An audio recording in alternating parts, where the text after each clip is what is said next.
Okay, so we're going live tonight. We're very late tonight.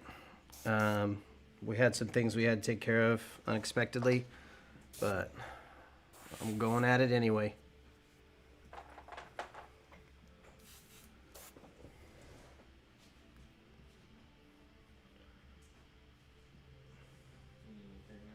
Is the chat on? I think it's on. All right. I think so. Type something in the chat if you can. Make sure that's working. What's up, everybody? Alex is over there trying to make sure that our technicalities or the technical difficulties are worked out or whatever.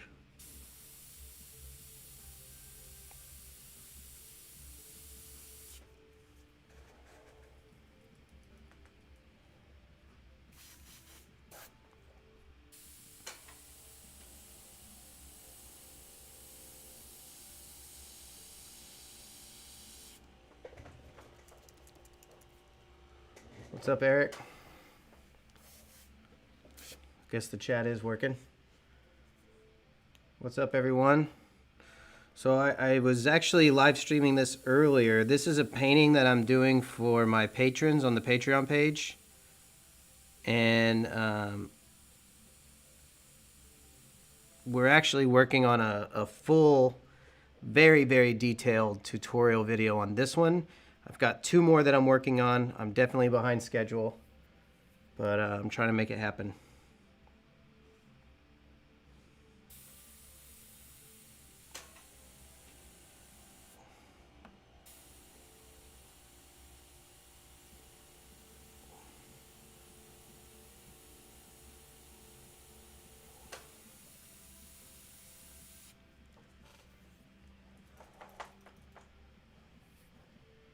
So again, I'm working on a mermaid portrait tutorial. Well, it's not a portrait tutorial. It's like it's an entire color, very, very detailed thing. We're recording it. So we're going to use some of this live streaming as part of the tutorial. And then I'm also recording this separate from the live streaming. And this is going to be a very full-length tutorial. I had plans on having this done before the end of the month. It ain't going to happen. It's too much work. What I ended up doing was just taking on a painting that was a lot more involved than I anticipated, which is usually what I do. I always end up doing way more than I set out to do. But anyway, that's what we're working on here. I'm having to paint this during my other streams just because it's so time consuming. What's up, Peachy?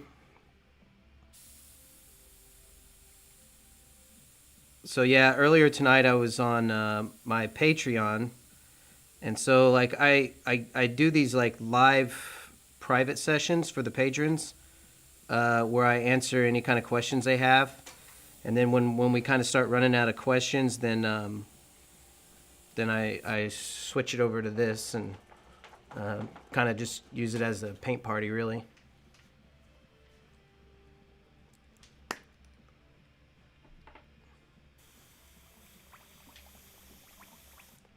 So I had my airbrush sitting still for a minute, and some of the colors started to settle at the bottom. What's up, Alex?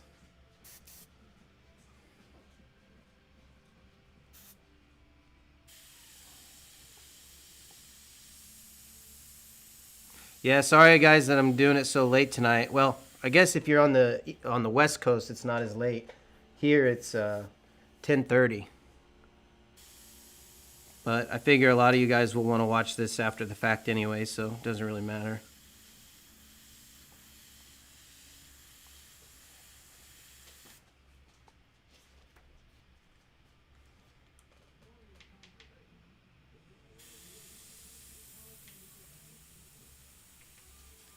So I meant to stream earlier tonight, and then we had some stuff we had to take care of very unexpectedly, so but I'm back.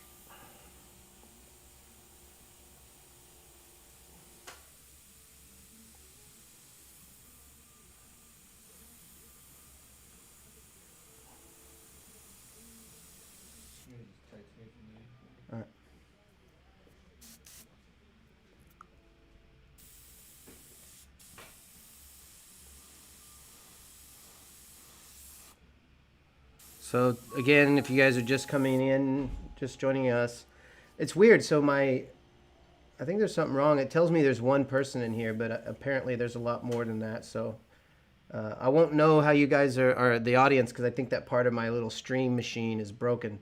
So you guys will just have to comment and let me know you're here. Peachy says, good for some insomniacs like him.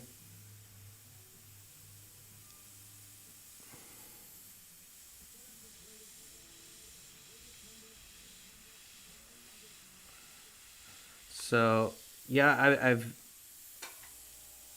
we finally got to open up our shop, our tattoo studio. So every day I've been getting that going, and just working on a lot of different things. So far I've gotten to where I'm only painting for my patrons and for YouTube, and that's been the goal. Not really taking on customer work. I do have to do I have to do a painting for my dad that was unplanned. A friend of the family passed away, and they're asking me to do a memorial portrait. And so I have to take some time to do that. So I decided to make a tutorial out of that, since it's something I have to do anyway.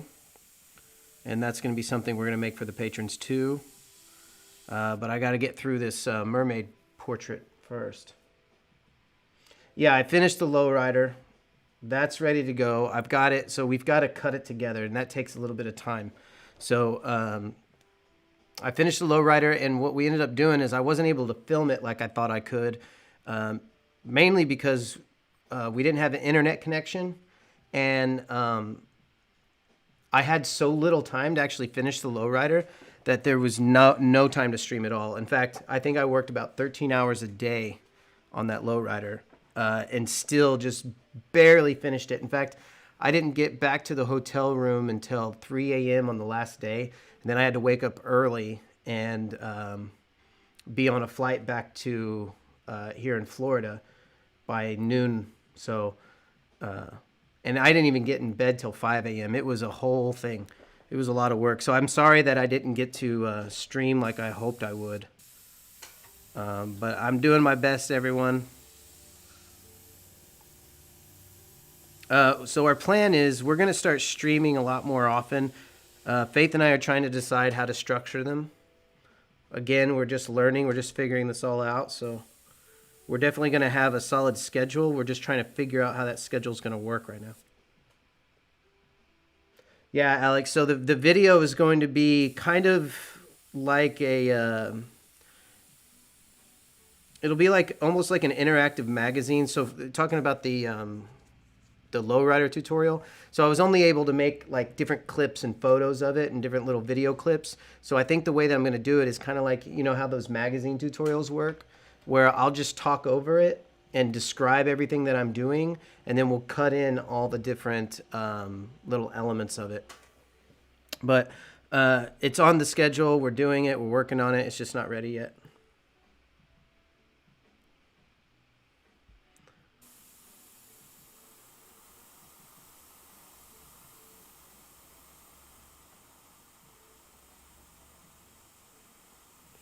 In fact, I kind of slit my own throat in the sense that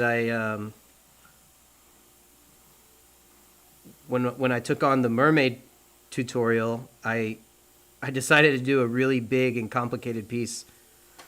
So we're going to do a simpler tutorial in the meantime, which is going to be the portrait for the memorial piece. That's going to be for the patrons too. So all the tutorials videos will be on the Patreon channel. And it just taken us more time than we anticipated. So Faith and I were talking tonight about how we're going to structure the Patreon so I can be better able to keep up with it. Definitely I won't be doing any bigger projects like this one for Patreon anymore. So after I finish this big Mermaid project, I'm going to start doing these types of projects for live streams since they take so much time. And I'll do shorter videos for the Patreon. So smaller like skill building tutorials, since the tutorial videos, just editing them together is such a chore. So this Mermaid is turning out to be a pretty big project. And that's I always do that to myself. I always get myself into bigger projects. Even when I used to take on customer work, when I was doing this full time, they'd hire me to do a motorcycle one way, and then I'd go crazy on it. And I was always missing deadlines, because I would end up putting in a lot more work than originally anticipated.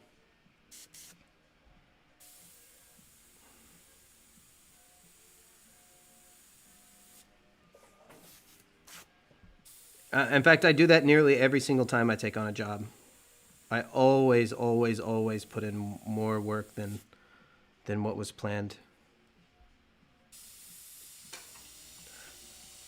So I won't, since this is being done for a tutorial, I won't talk too much about the technical parts, but I will describe what I'm doing a little bit. And basically, I'm blocking in this whole thing. So this is just the first layer. There's going to be several layers on this thing.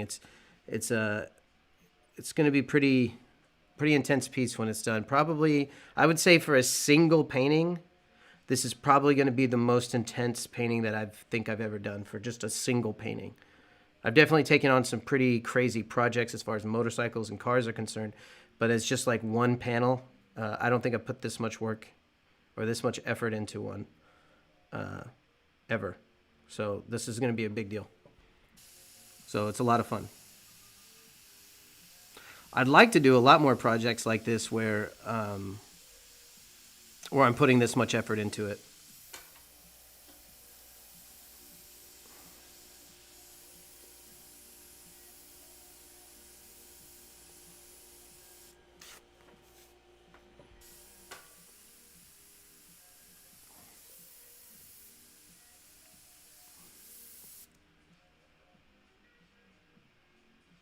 Alex says he wants me to do a tutorial on different hair types and styles. I'll admit, man, when it comes to doing hair, I don't really, the style and hair type, unless it's like a buzz cut, doesn't really affect my approach to it.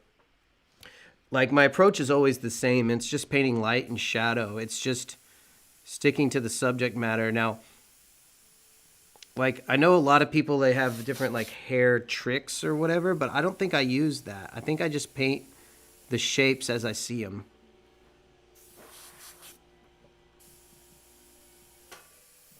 And then it just turns out to be hair. I used to do that where you just do a bunch of little strokes, and it totally looks unnatural when you do that. When you're sitting there and you're going stroke, stroke, stroke, stroke, stroke, stroke, stroke, stroke. It doesn't have a good look. It's better to paint the overall values of the hair. Which there'll be a lot of that in this. So there's going to be, like I said, a tutorial later on this entire process. And there's some pretty crazy hair down here. And the process I'm using on this hair will be the same process that I use on all hair.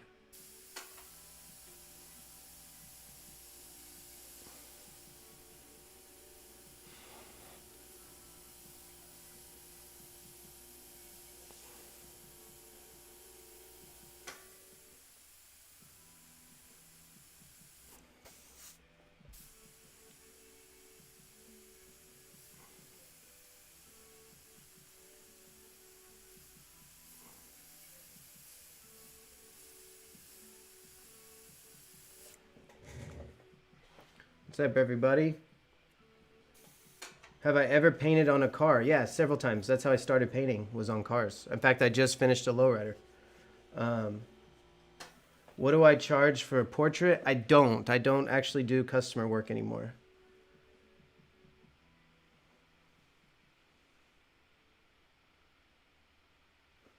What's up, David? What's up, Nate?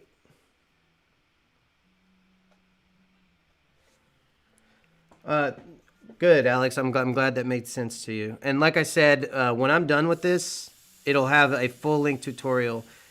In fact, I decided, since it's so much work, and I already said this, but I'll repeat myself a little bit. These live streams, so if you're watching this in the future, I'm actually going to cut into the full tutorial. So there'll be some parts where I'm doing it very, very tutorial style. Then there'll be other parts where I'm talking over it. And describing what I'm doing, and then there'll be some parts where you guys just get to see this live stream. So that's the beauty of modern technology. You can kind of just do it in all the formats. My other tutorials, though, my more simpler ones, like little small portraits and, when I do little small demos, which I definitely am going to start doing that after this one, those will be a lot more simplified. So live and learn. This is only my second tutorial. So, second tutorial for this format. So we're just kind of learning as we go.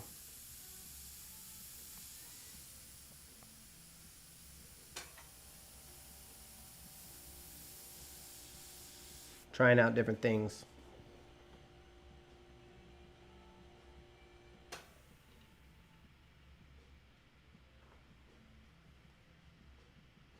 He says, damn, that sucks for the response back. I don't understand that one. Thank you. Can you use regular airbrush paints on cars? Yes, you can use Createx on cars. Createx illustration colors, I use that exclusively. Roxanne said, see me in magazines. Nice. I think I've barely even seen myself in magazines. Which one? I know I've been in Airbrush Action. I think I've been in Airbrush Step by Step, possibly.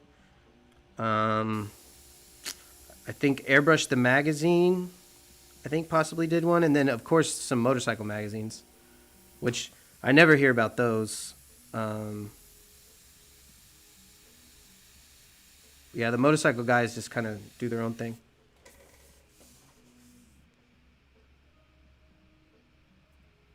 Oh, thanks, Alex.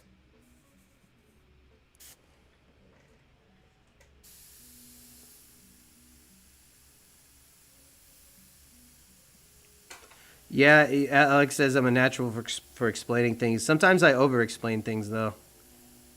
But, hey, I kind of just throw it all out there. You guys can take what you want from it. If it works, it works. If it doesn't, I'll do my best,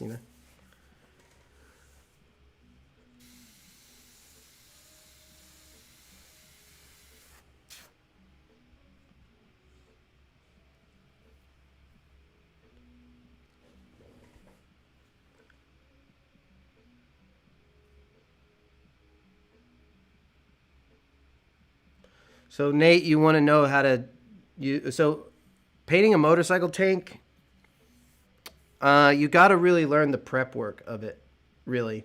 It's not just as simple as taking some paint and spraying on a motorcycle tank. So I would definitely recommend learning a little bit about how painting a car really even works. But if you can get somebody who already paints cars and already knows all that, then what you want them to do is just prep you out a panel so that you can sand it down with like 800 or something like that. Wet sand it with 800 grit. You want somebody that knows what they're doing, and then or they can train you how to do it. And then you can paint that certain section.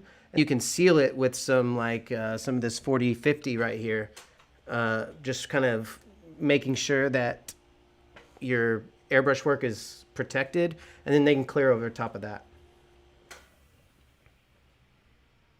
But I definitely would not recommend taking on any friend's work if you don't know what you're doing yet when it comes to painting cars. I actually grew up painting cars, so I didn't have to really do anything special to learn it. In fact, I don't even think I had a choice. I think my dad insisted on it.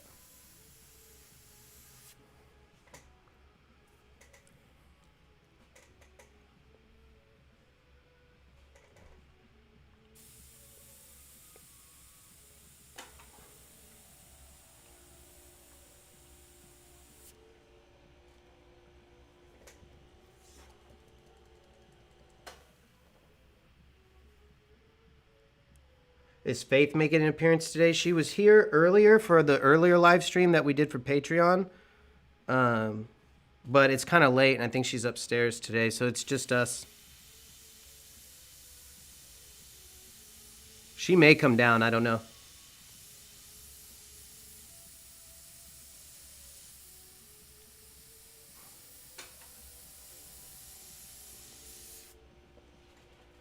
What's the 4050?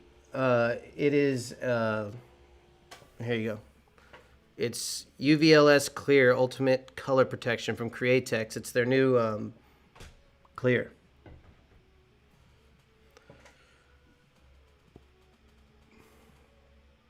So it'll protect your paint, in other words, from like getting damage in between. Like you can clear right over the Createx. You don't have to use that. You can use automotive clear. It's just if you don't know what you're doing, it's better to protect your artwork. But ultimately, it's better just to learn the basics of painting a car first, just so you understand adhesion and you don't want to. There's so many different ways to mess it up. It would take me forever to try to explain it, but I would recommend finding somebody who already paints cars and kind of just letting them hold your hand through it, and then you can throw your artwork down. But I use Createx illustration colors. Make sure your surface is ready to accept paint, which means you need to sand it with wet sand it with like at least 800 to 1,000 grit sandpaper. That way you know you have good adhesion.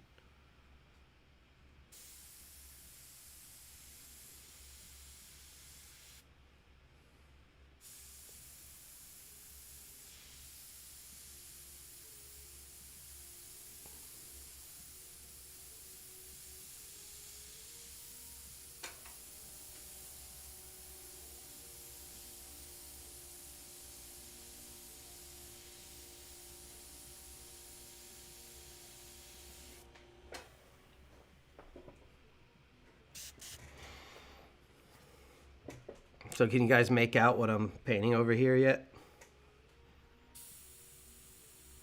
It's a very, very detailed process here.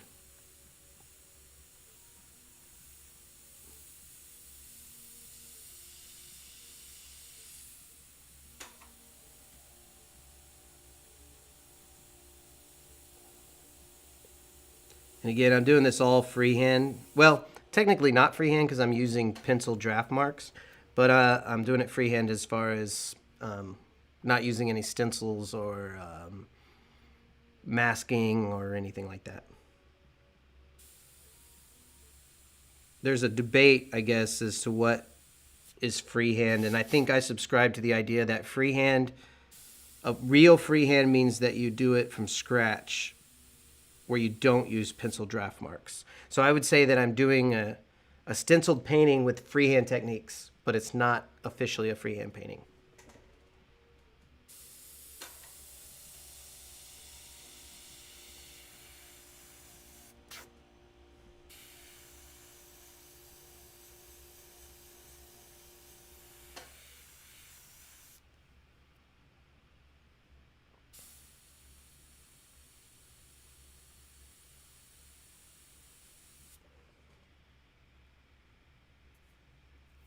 Alex said he likes the layers I lay down. Yeah, this one's going to be like very, very, very layered. Like I said, this is going to take me a minute to get it done.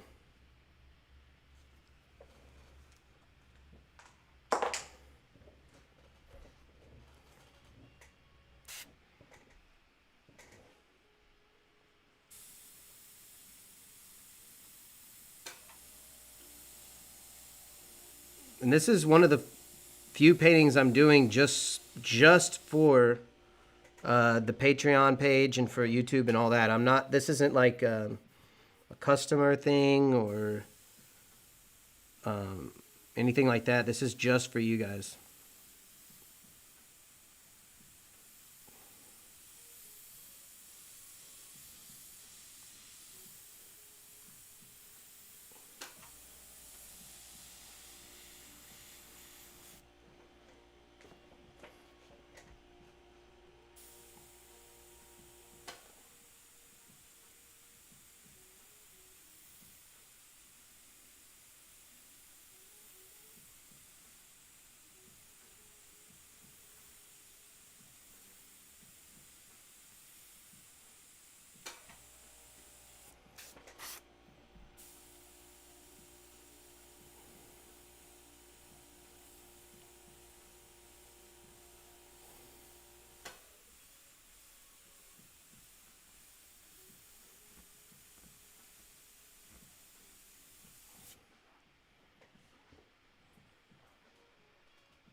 Someone's saying, can you use transparent base with opaque paint rather than buying a set of transparent colors?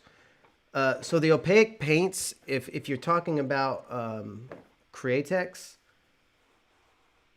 the opaque paints means it's a heavier pigment load.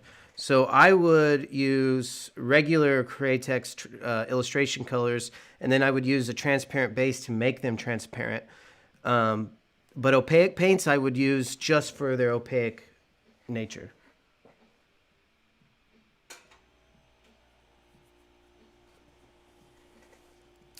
Well, thanks, Alex. Yeah, you guys would I really do think a lot about not wanting to disappoint my patrons. Like, I'm new to doing a Patreon. I'm new to teaching online. So if you guys bear with us, we are just learning how to do it. We're learning how to make a schedule that we can keep up with. We're learning how to make content that we can, use for tutorial-based works. So, like, we talk, and we are definitely, the Patreons are our top priority, along with running a tattoo studio. So we ask that everyone, be patient with us and kind of help us through this process of learning how to be an online instructor, because we're kind of just making it up as we go. There's no like, I guess, playbook of how to become an online airbrush instructor. Just kind of something we have to experiment with and learn as we go. Like I said, Faith and I had a really long discussion tonight about how to restructure the Patreon so that it's a little more efficient, a little better. Because right now we're going with our first idea, and we're going to start kind of tweaking it a bit to make it better, to improve on it. And we'll talk more about that as the ideas develop.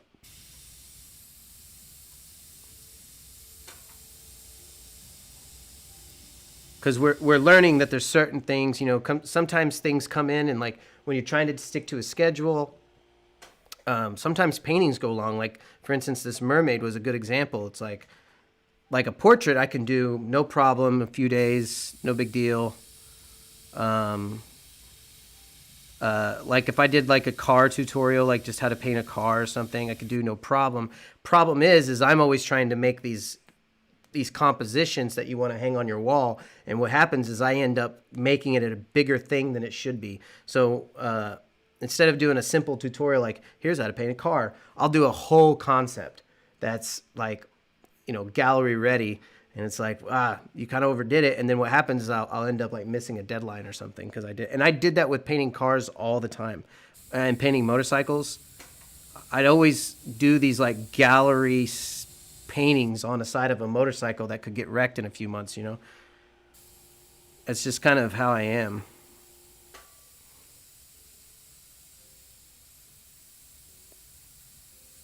Like, I've done some paintings on the side of motorcycles like that should have been in a gallery wall, and now they're wrecked, like completely gone from history. Like, I don't know if you guys ever saw that blue bike that I did with it's one of my favorite ones too, especially my dad's favorite one. And it was Marilyn Monroe and a bunch of starlet celebrities. It's blue and it's on a saddlebag, and they're all playing strip poker. Like, Faith and I actually, we staged that whole thing. We had a photo shoot and everything to stage that whole deal so it was perfect. And unfortunately, that bike was in a pretty bad accident, and it's gone now.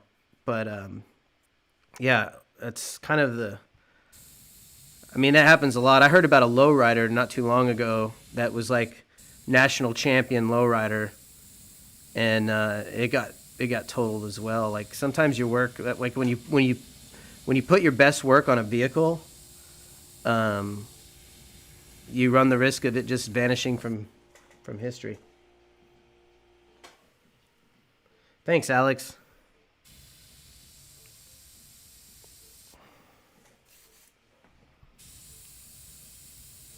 It's funny, my little ticker right here still tells me like there's only one person watching, but apparently not, so it's funny.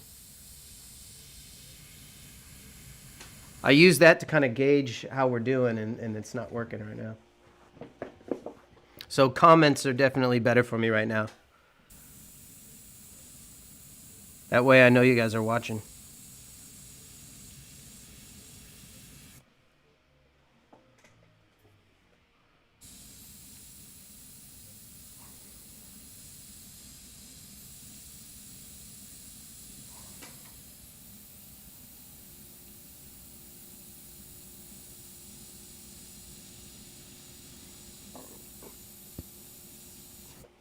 So if any guys that are my Patreons are watching right now, we're supposed to do a live paint demo, like a special paint demo tonight. And because this mermaid, it turned out to be such an involved piece, we're going to keep working on the mermaid and try to get it somewhat close to done.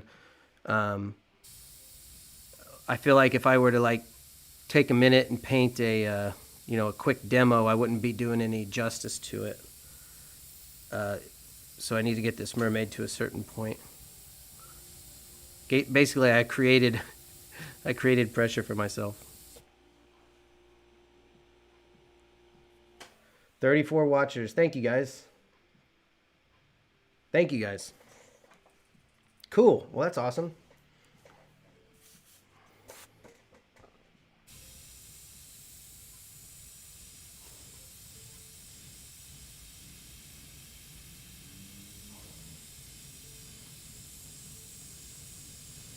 That was actually earlier. I didn't know that was a problem, so I was trying to do a live stream for my patrons, and I didn't think anyone was in there. It was kind of bumming me out. I was like, and it was reading the same thing. It was reading only one person. And I was like, how is nobody? There's usually, a lot more people in here. Now I know it was definitely something wrong with the live stream app or whatever this is, the YouTube.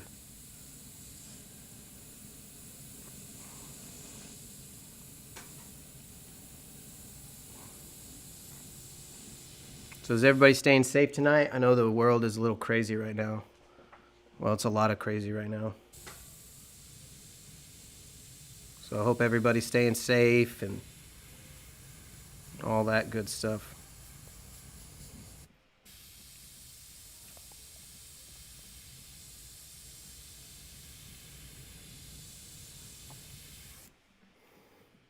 So when you guys see when I'm done with this, you'll probably, a lot of people like to figure out how I did it. They're always like, how did you do that? And how did you do that? Like thinking I had some sort of trick. And you're seeing there's no trick. Like I just paint it. And it's crazy. Like I'm going cross-eyed trying to do all these little like textures. I mean, it's nothing but textures. Like the portrait part, like here's the mermaid. This is easy. There's nothing to that. All this water splashing and moss and rocks and all this stuff. Woo. It's a lot.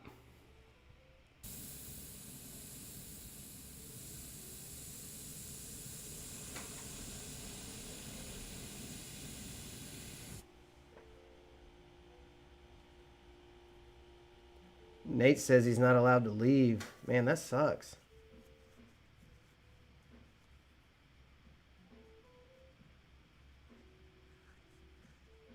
Huh.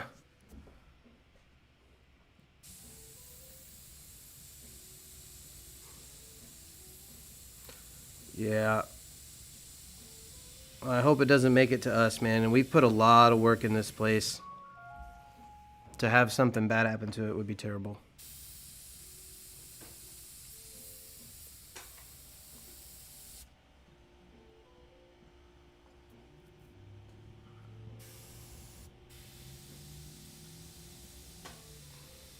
I think maybe sometime next week I'm going to try to put our streaming station and set it up differently and actually kind of have a lot nicer setup.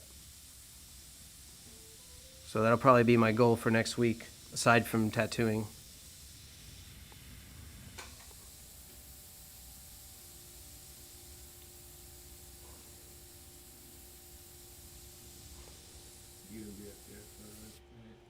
I'm kind of just all over from here to here. Was I out of frame right there? So Alex is helping us out, trying to make sure you guys are in. My work is still in frame.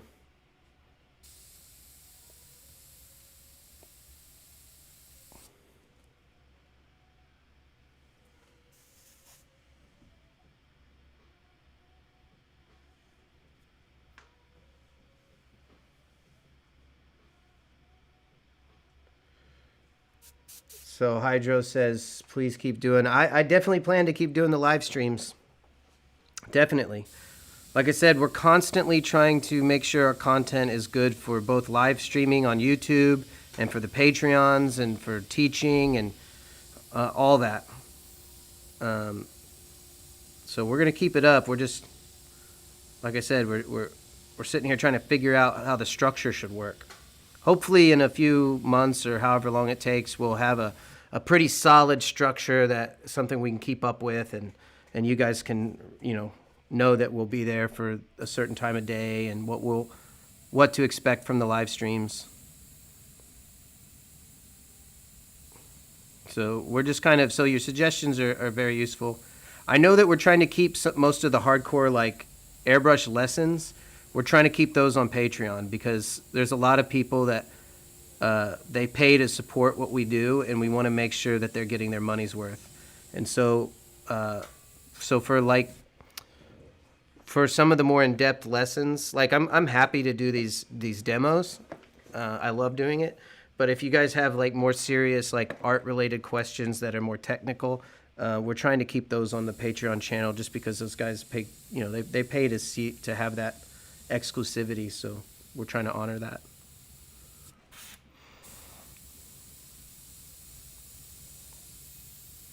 So what I do is, like, I just got done doing a live Q&A/paint demo, which is kind of a closed session that we did earlier tonight on the same project.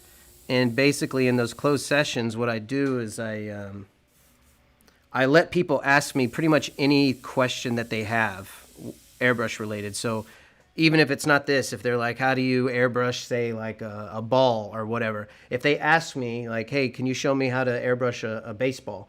Well, what I'll do is I'll pretty much set up a piece of paper here, or a piece of construction paper over my painting, and I'll just quickly show them how to do a ball. Or if somebody was asking about hair earlier, so during these private sessions, these are Patreon sessions, if somebody's like, hey, how do you paint a mohawk?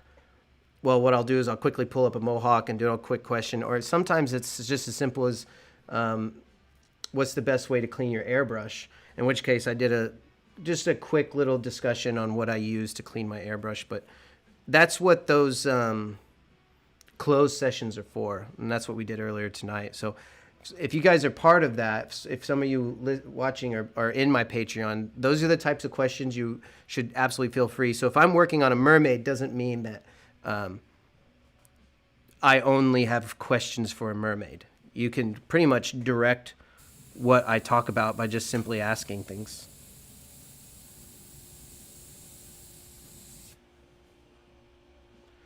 Roxanne wants to know if there's a way to zoom in. Unfortunately, the lens that we're using, I think, is fully zoomed in. I do know that it's high def, so you should be able to make it full screen. But in order to have everything in frame and have it stable, we can't really zoom in too much. But maybe in the future, when we get this other setup, what my plan is, hopefully we can have a multiple camera setup. Like I said, we're just learning how to do all this. And if we do end up with a multiple camera setup, I'm hoping to have like a little switcher box. So basically I can switch to different camera angles. So some are close, some are far, and everything in between. MF Hydro says how to get to Patreon. You just go to patreon.com and you type in Ryan Townsend, and you should find me there. I think I should be able to put a link in there. Let me see if I can add a link to the comments real quick.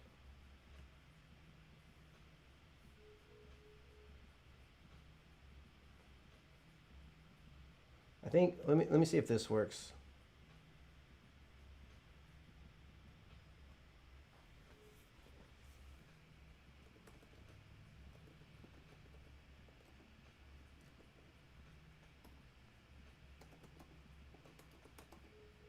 I think this link works. See if you guys can try that out.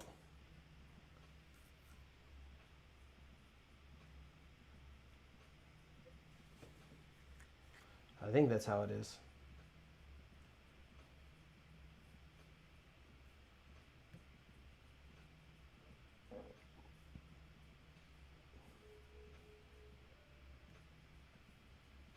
So Kevin says, this is almost as good as getting to sit between me and Steve in San Antonio. Oh, yeah. Format is great. All right. Thanks, Kevin. And I guess you're a patron, too. Thank you.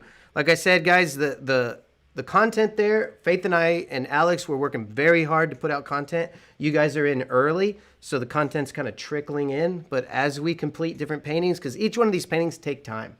So it's going to take a minute to kind of build up a catalog, I guess.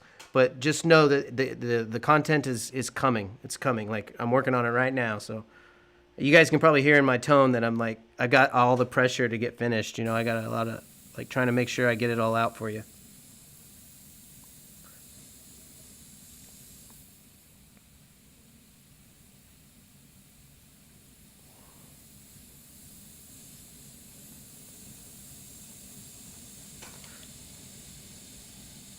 These live streams, though, these are fun and easy to do because I can just paint and, you know, let you guys just sit in on it. That's the beauty of the live streams. There's not a lot of editing and all that involved. So you guys can get it as I'm doing it instead of all the work that goes into making the videos. Like all the videos I did on my previous, like when I used to make all those videos on YouTube, that was a lot of work. It was almost its own job, which is partly one of the reasons that I had to quit doing it, is because my job of painting cars it was getting in the way. Like I was painting cars under a deadline and editing videos and creating content, and it was a lot of stuff to do. But luckily with live streaming, it makes things easier.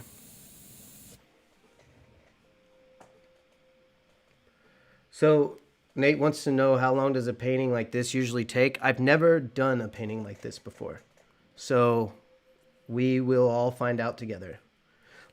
So far, I'm only able to work on it sparsely too. So because I'm balancing a lot of different things, I can't just like binge it, you know, just work on it for, 30 hours straight or whatever, because I have to do a lot of other things. So it'll probably take me a while. So you guys will probably be in on this painting for quite a while. And there's other paintings I still haven't finished. Of course, there's that dog I haven't finished yet. The Baby Yoda and those things, I never really intended to finish them. They were really just there to have something to paint. They were pretty much just there so you guys could watch me paint, really.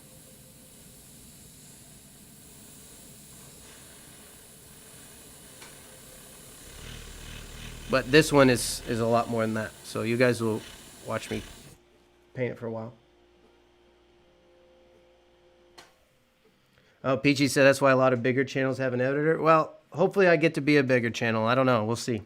I think if I would have stayed on target, if I would have stayed working on YouTube, I probably would have gotten to a point to have an editor and all that. But my focus really wasn't on YouTube at the time. My focus was on my artwork. And I had to decide between being a YouTuber and being an artist. And I needed to choose artist because that's who I am. I'm an artist first. And now we're finally at a place where we can do both. I own my own tattoo studio. Faith and I both own it. We work with a lot of great people, and I'm able to spend more time on my paintings now. And I've got people helping. Like Alex is doing the editing for the videos now. He's also apprenticing as a tattooer, so he's got a lot on his plate as well. But if this starts to do better, if everything goes better and we get more viewership and all those types of things, we would hire an editor, of course. And now that we have the tattoo studio, that's probably a lot more probable than it used to be. Definitely when I was working full-time as a painter for Berserk, which is my dad's company, I had to put all my attention into that. All of it. That was a real involved thing.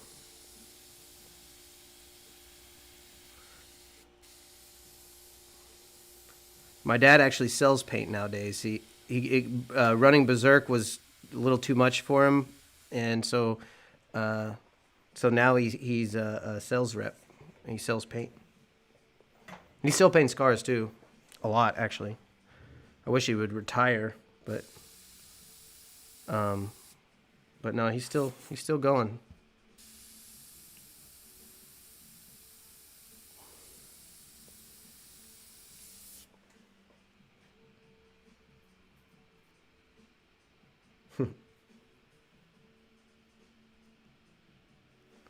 Yeah, find time to sleep and eat. Oh, we do. We still have a good time.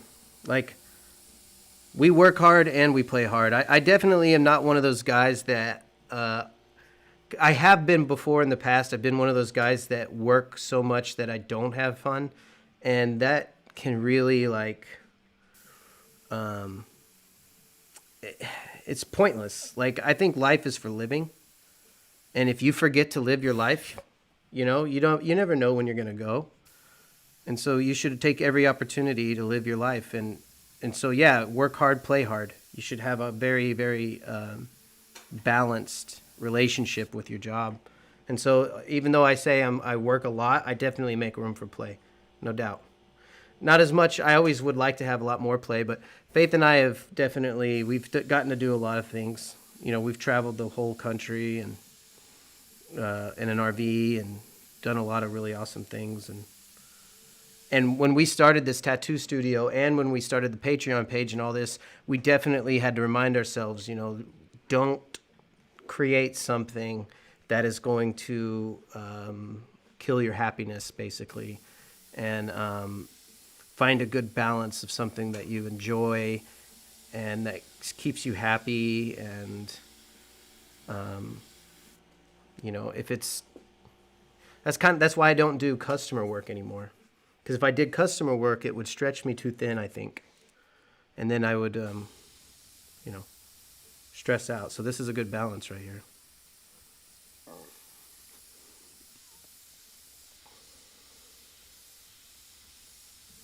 I still tattoo, obviously, for clients, but as far as airbrush is concerned, I don't take on airbrush clients anymore.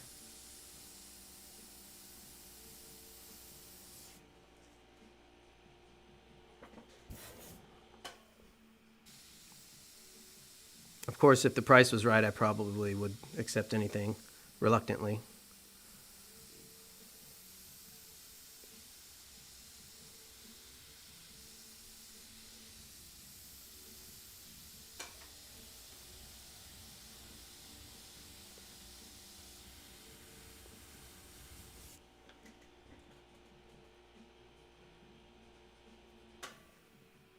Well, thanks, David.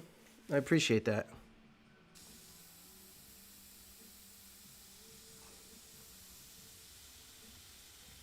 We definitely are not planning on stopping our streams anytime soon. We're going to keep this going for a while.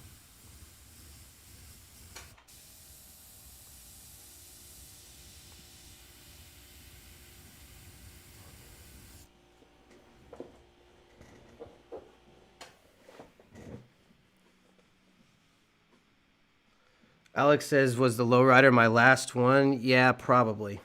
For a while, at least. I did kind of... I still am kind of humoring the idea of doing projects like that. I guess if I have a wild hair and I'm like, man, I would like to paint a lowrider or something, that's when I would take it on. I wouldn't take it on... like, I wouldn't add it to... I wouldn't add it to something that I do. I love painting them, don't get me wrong, but I have to balance my priorities and the amount of pressure I put on myself. And all of us, pressure I have put on Faith and and Alex and everybody that, you know, we work around, we have to, you know, we can't just do something because we want to. We have to weigh it out. But if we all were in agreement and I should take on a job like that, then I would. If it was just something we felt like we wanted to do, if it was the right project for the right price and the right everything, then we would do it.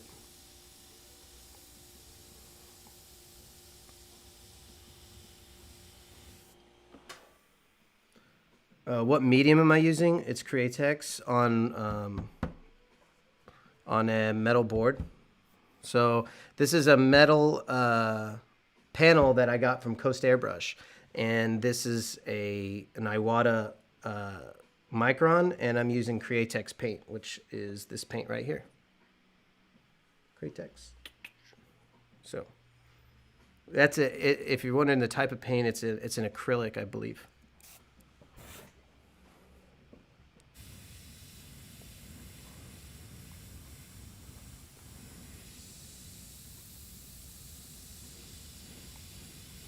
Water-based airbrush paint. So these metal panels, if you guys want to get them, if you go to Costa Airbrush, they sell them there. They're amazing. They're the best thing for doing like little fine art pieces, as far as airbrushing is concerned, in my opinion.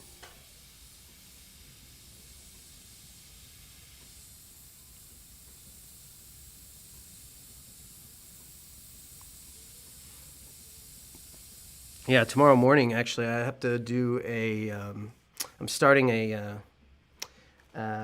half sleeve. We're doing a half sleeve of a Roman soldier and a dog and this whole scene, and that's what I'm starting tomorrow.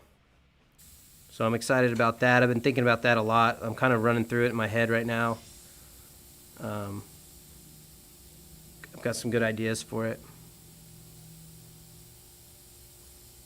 It's funny, I'm always like thinking, like even if I'm not physically working on a project, I've got it running through my head, kind of like picking it apart.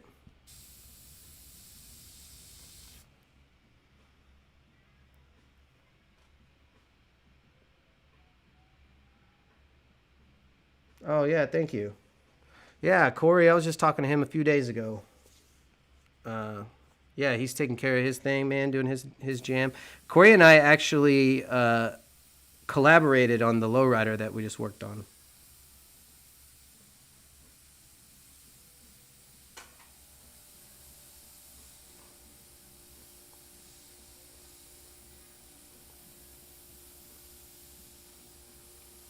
Now, that's another time I would take on a project. If there was the right collaboration opportunity, I would do it.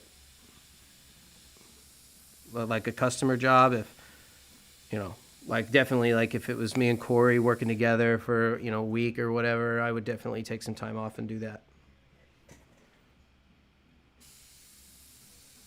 And it's also nice when the pressure isn't all on you.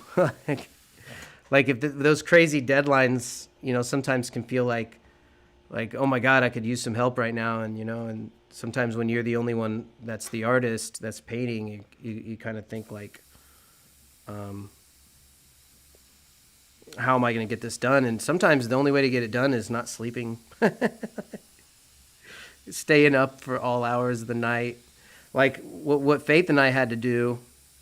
So on this lowrider, I was running out of time and I needed to stay up all night, and I didn't know how I could mentally, you know, stay up all night. And so Faith, she was here in Florida and I was in Portland, and so we did a FaceTime chat. So she basically, I just set the phone down and pointed it at me, and she just sat there and talked to me and kept me company and, you know, kept me awake so that I wouldn't drift off and I could stay focused.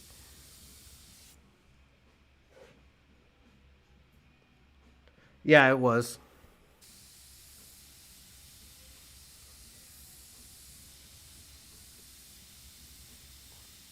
Yeah, everybody guessed that right off.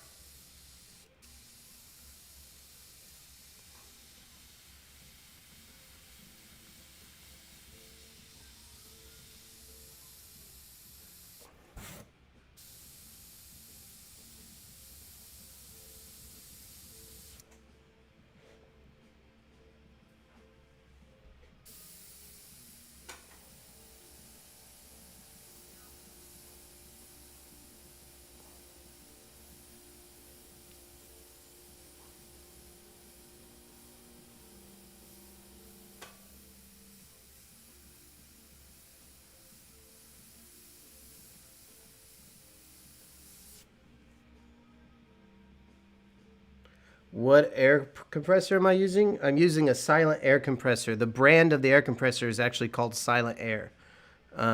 They use a like the same uh, air compressor that you find in your refrigerator. So it sounds as quiet as a refrigerator. In fact, the thing that makes the most noise is the actual air moving through the airbrush, not the compressor itself. So it's just like a small hum. And if it's got these rubber grommets that keep it to the ground, so if you can actually level the compressor properly, you won't hear it hardly at all. It's mainly like when it hums, it'll vibrate on the ground, and that causes more noise than the actual motor. Yeah, Nate, I do have a great woman. Thank you. Yeah, she stayed up with me. She does a lot. She's done so much for me. Um, I couldn't. Yeah, I couldn't measure up. She's a great girlfriend. She's been through a lot. She's been with me through a lot of different chapters of life, and she's always stuck with me and helped me through a lot of different things.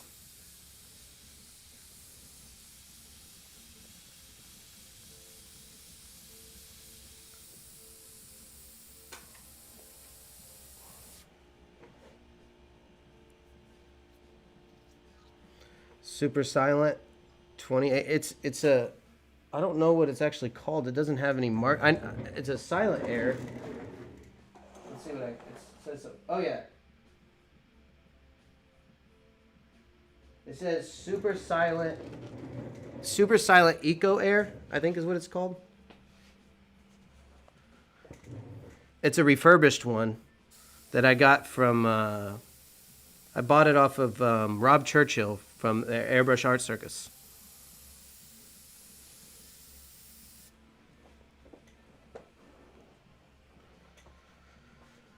What's up, Leon Artistry?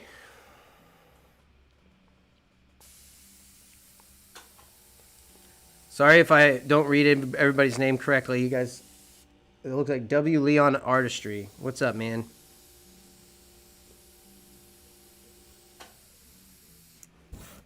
Welcome to tonight's stream. Tonight we are working on a Mermaid as part of a full-length tutorial that I'm doing for the Patreons. So we're just taking a minute to do a live stream and talk to you guys, hang out. But again, this Mermaid tutorial will be available on Patreon after it's all finished. So it'll be a while. I was hoping to have it done by the end of the month, but that ain't going to happen. This thing is a lot more work than that. Instead, we're going to do a memorial portrait for my dad's friend. A friend of the family's son passed away recently. And my dad asked me to do a memorial portrait for him.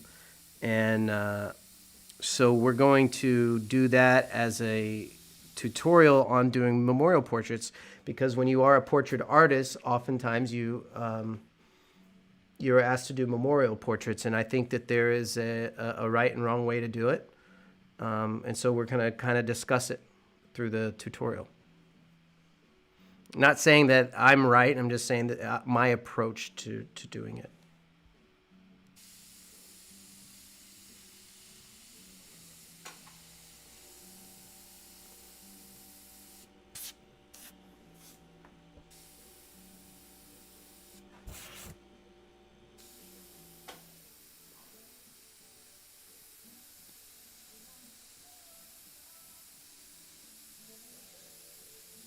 So yeah, again, in the future, we're going to try to set up a system with multiple camera angles that I can switch. So if I'm doing some stuff you guys are having a hard time making out, I apologize right now. We just haven't, we don't have all of our technology yet to do some of the cool transitions and whatnot.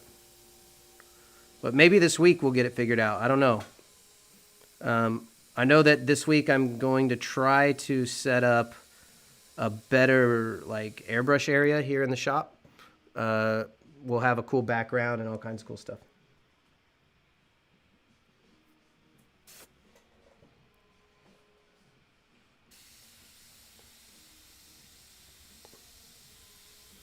We're going to try to make it super entertaining.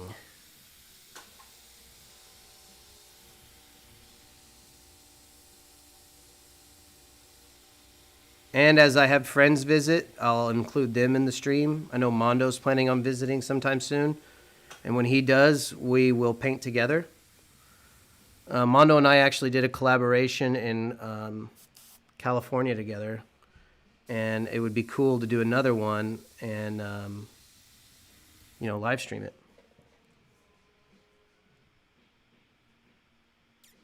Yeah, so Leon says capture cards and webcams have been out of control. That's exactly why we don't have our setup yet. I can't bring myself to pay those insane prices for something that should be a third of the price. So that's why we don't have more capture cards or more webcams. The webcams are sold out, but even the ones that come available, they're sometimes 3 times the cost. So I don't know if those are going to go down anytime soon. I know that more and more people are moving into working remotely, even after the coronavirus. I think it's more cost effective to have people work from home. So in order to work from home, people are having to buy up all these webcams and things because this is the future. We're headed into it right now. And more people are streaming. And now you've got people that are like, Zoom meetings and TikTok and YouTube and whatever. So those things are just flying off the shelves because the technology finally caught up to them and everyone's catching on. It says Mondo needs a Patreon also. Yeah, but Mondo would have to keep up with it and that'd be a lot of work. So a lot of my friends that are also really great artists. So I actually have had a couple really famous artists ask me about doing streaming like this. And in fact, Alex tomorrow is going to help a friend out to set up his streaming thing, and we'll talk about that later. So Alex is being asked because everyone's like, "How do you do it?" And I'm like, "I don't know. That's all Alex. Alex did it. You thank him. And so they're actually been hiring him, and thing is." When my friends call me, I'm like, you kind of need an Alex, really. You could do it by yourself, no doubt. It's just if you're also a professional tattooer or you're a professional this or professional that, it's going to take time out of your professional life. So it's good to have someone there to help you out.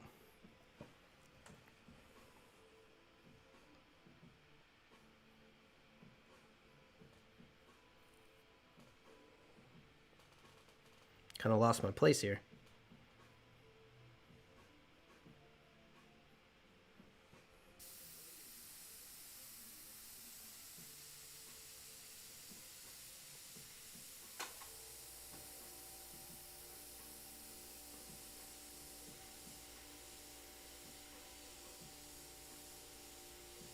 But yeah, once our friend gets set up and figures out what he wants to do with his live stream, I'll let you know who he is and what he's doing. But he's a really great airbrush artist as well.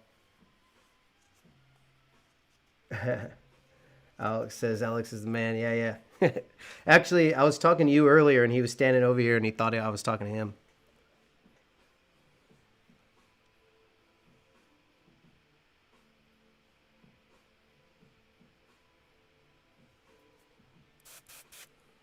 $169 viewers? Is that what you're talking about? Holy cow! I hope is that what you're talking about? Is there 169 people watching? Oh my goodness! I'm sitting here just rambling, thinking it's like a handful of people. I don't have the viewer counter, so if you guys are watching, my little counter isn't working. So I have no clue how many people are in here watching. I'm just kind of talking randomly.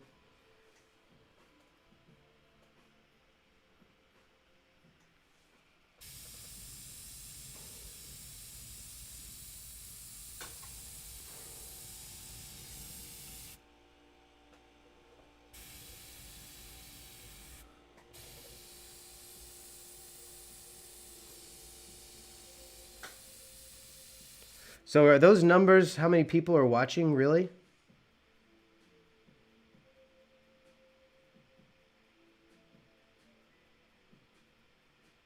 Really? There's that many people watching? Well, thank you guys.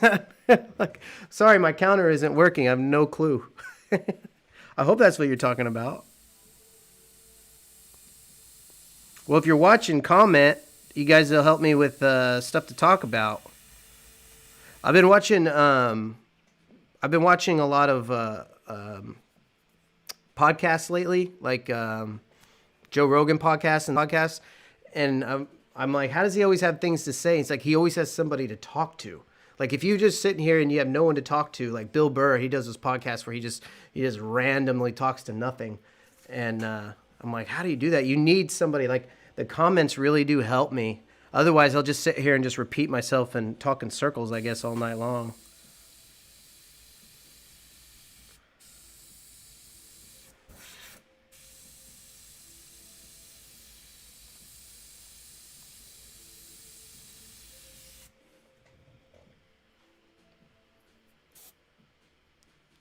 $234. Wow, that's a large number.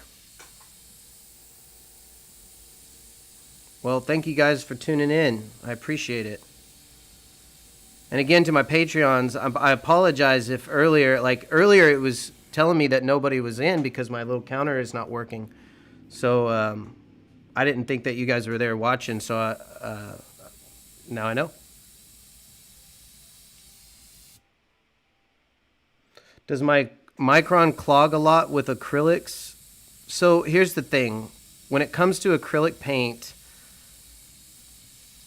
it doesn't have a solvent in it. A solvent, what it does is it breaks down the pigments.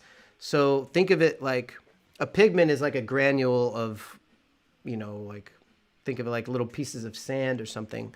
And a solvent actually dissolves those pigments. So when you're using a solvent, the paint with all the smells and the isocyanates and all those really awful chemicals, they're dissolving the solvent, so you get a little bit of a smoother flow.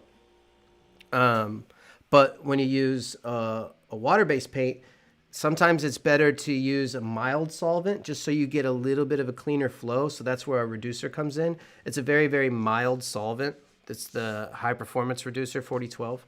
And then I always add, now this is how I get optimum flow. Like, granted, I do get a lot of clogging, so you always have to agitate the paint to make sure that the paint isn't settling at the bottom of the cup, especially when you're using white. But I add 4030 to it. So 4030 inside this paint, it suspends the paint better, so the paint will flow a lot nicer. So yeah, I would say it doesn't flow quite as nice as a solvent, but you also are not getting the isocyanates. I'm not sitting here stinking out the entire shop. Like I'm in my tattoo studio right now painting. I'm not wearing a respirator. I'm also not spraying that heavy. It's funny, I have to wear a respirator now for my tattoos. But in fact, I wear a respirator for everything else. Should I be wearing one right now? I don't know.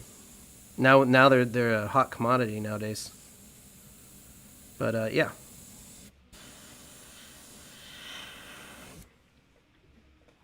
$241. Wow, David, thanks. Well, if you guys are watching, give me a shout. Go ahead and let me know you're here. We also have a. Hopefully the button's working. We have a button. It's called Super Chat. I don't know if you guys know what a Super Chat is, but basically it's like a tip system. So there's a little dollar sign down there. If you click on it, basically it gives you the opportunity to kind of tip and let me know that you enjoy what we're doing here. It also helps me out too because,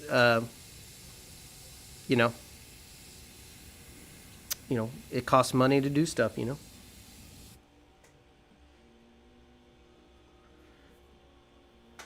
Sicko says 4030 and 4011 together. So what's the 4011 is the reducer, right?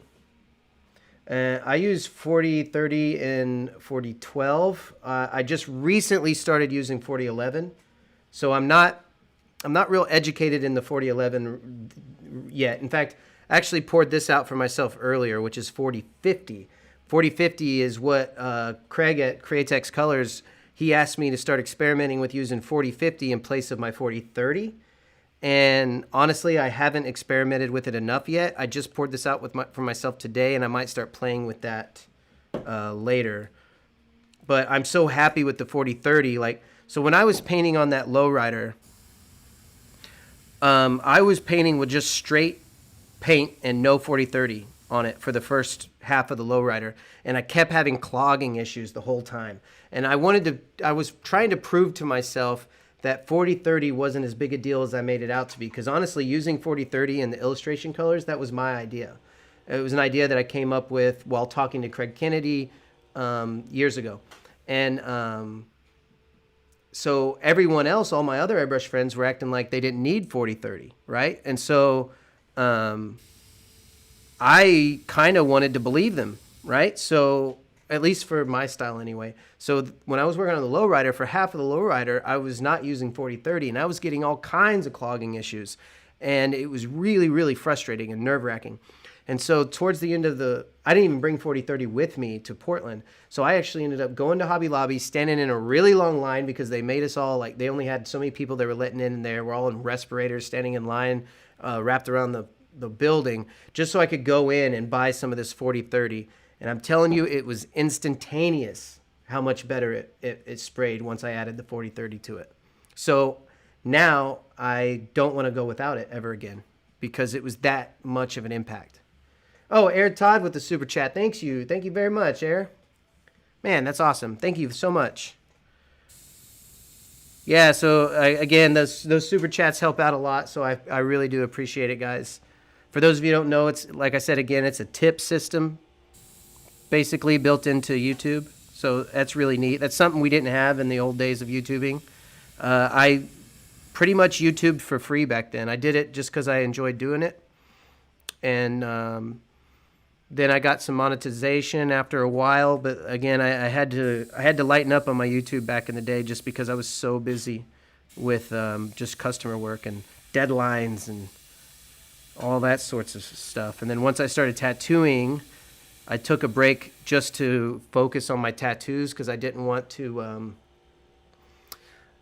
my tattoos to suffer because I was worried about airbrushing. So I really had to turn airbrushing off so that my tattoos would grow and I would become a better artist. Now that I am comfortable in where I am as an artist, tattoo-wise, I'm able to do both again, and that's awesome.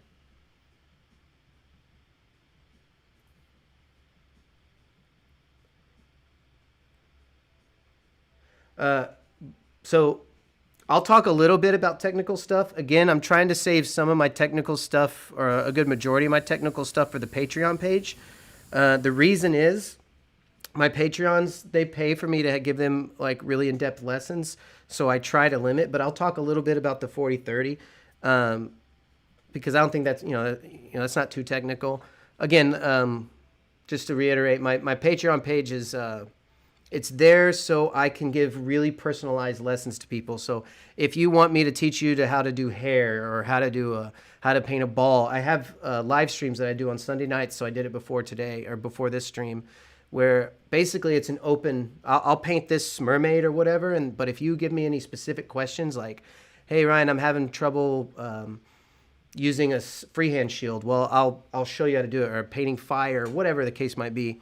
And I'll just show you whatever you ask me to do. That's what Patreon is for. But anyway, so 40-30. Basically, I mix it like normal, which is about, 60% to 80% reducer to a little bit of pigment. And what happens is when you over-reduce your paint a whole lot, the paint breaks down and it's no longer paint anymore. It's just pigment with no binder. So the 40-30 adds the binder back in and it makes it flow smoother. And the 40-30 actually suspends the paint a little bit better. It gives it it doesn't settle as much, so you don't get all the clogging issues. And so I just add little bits of 40-30 at a time until I start getting that really smooth flow that I really like. So basically I just spray out and I add a little bit. I spray out. What you don't want to do is like glob it all in there because it's really an additive. It's a supplement to your paint. It's not the main component. So there's no science to it because, like I said, I'm the one that Craig tells me I'm the one, so I don't like to say. Anyway, I'm the one that started using 40-30 in the illustration colors, so there's no science to it. It's just put a little bit in and a little bits at a time, and then it'll start flowing.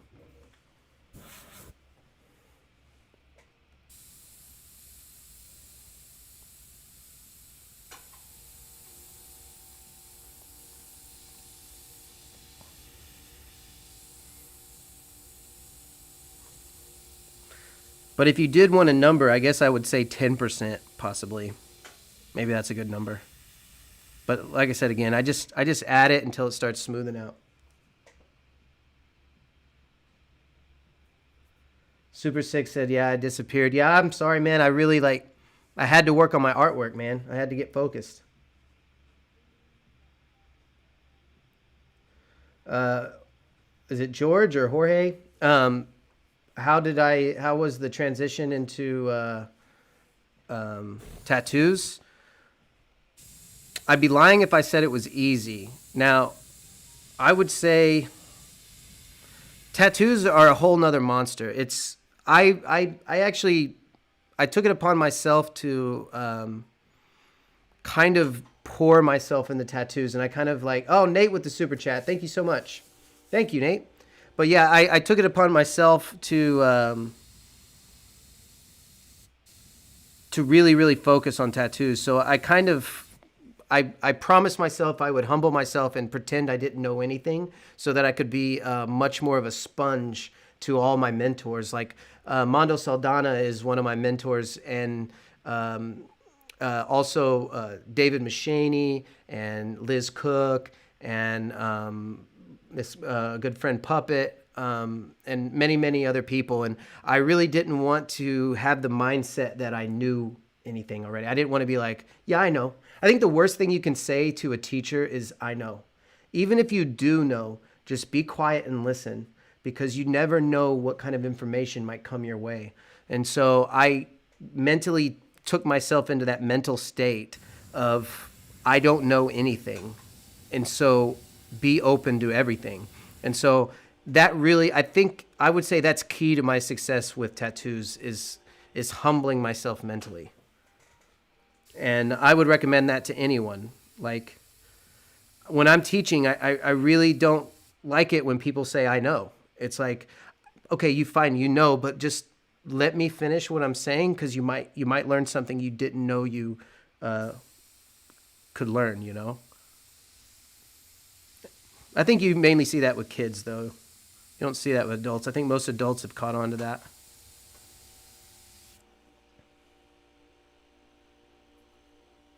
Oh, Nate, no, that's good, man. Everything's good. Thank you so much.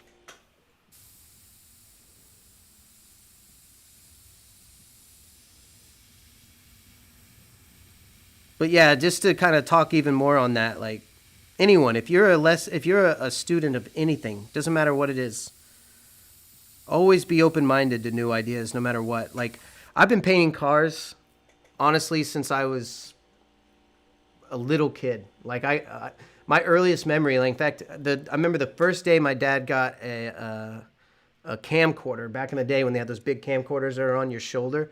I was the first thing he filmed was us sitting on the floor in a body shop, watching him paint cars, which was probably not good for us, but yeah. So anyway, I've been painting cars that long, and I still, when somebody is talking about how they paint cars, I don't ever say I know. I just listen. Even if it's something as simple as how they wrap a car up or how they prep the car. Like, yeah, I've done it 10 million times, but you never know what good information might come from unexpected places.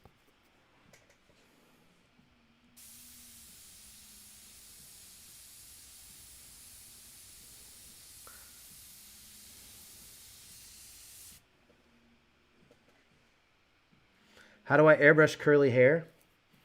So, oh, your sister wants you to do a portrait on her dogs. So that's definitely one we're gonna save for the live streams on Patreon. But if you remind me next time we're on Patreon, live streaming, so next Friday or Sunday, whatever day we do it on, bring that back up, and I will do it for you. I'll find a curly haired anything, and I'll just do a little demo. I don't think that there's like I don't have a set way of doing it. I just paint what I see, so I'll just kind of take you through my thought process if you don't mind.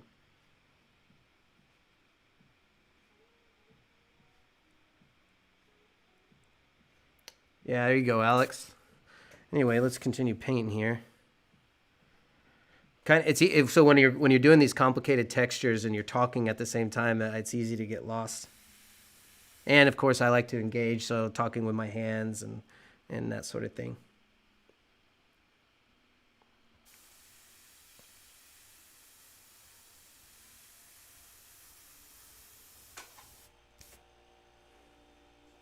So it's real easy to get lost up around here. So I guess this area is something around right here, if you guys see that. I don't know if that's in frame. Oh, I guess it isn't. So you guys can't see, here's my reference right here. So I'm painting somewhere around here. So you can see all that chaos that's going on right here. But I think I found where I am now.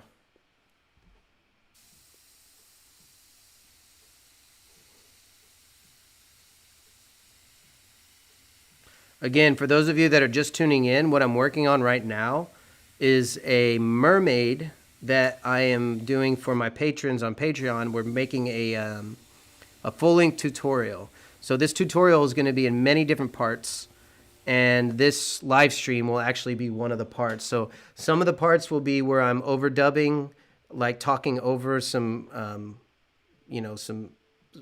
some film of me working, and then other parts will be me kind of talking through the process, and then other parts will be these recorded links to these live streams, and it'll have many different parts. It'll all be in chronological order, and yeah, this will be a complete tutorial by the time we're done.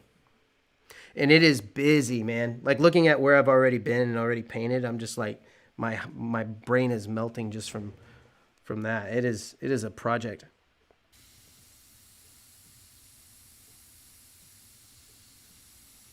But I try not to get overwhelmed by those sorts of things. When you're doing these types of paintings, it's best to not think of where you've been or where you're going. It's best to really just think about where you are. You know, like with all these organic shapes, it's really best to just focus in on where you are in the painting and not really think about how intimidating it is to do the whole thing, you know?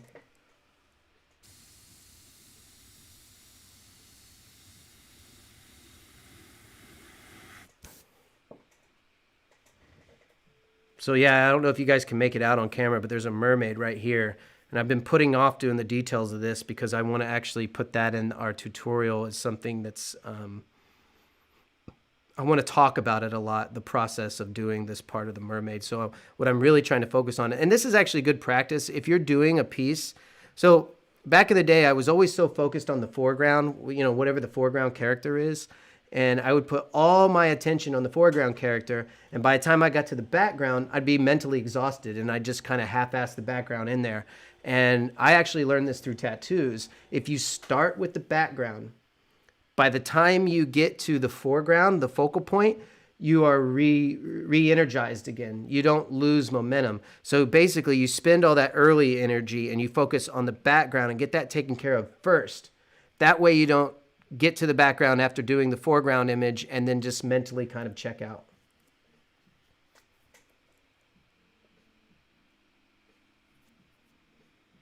Yeah, Peachy. How to make a piece flow. I can make a video definitely on that.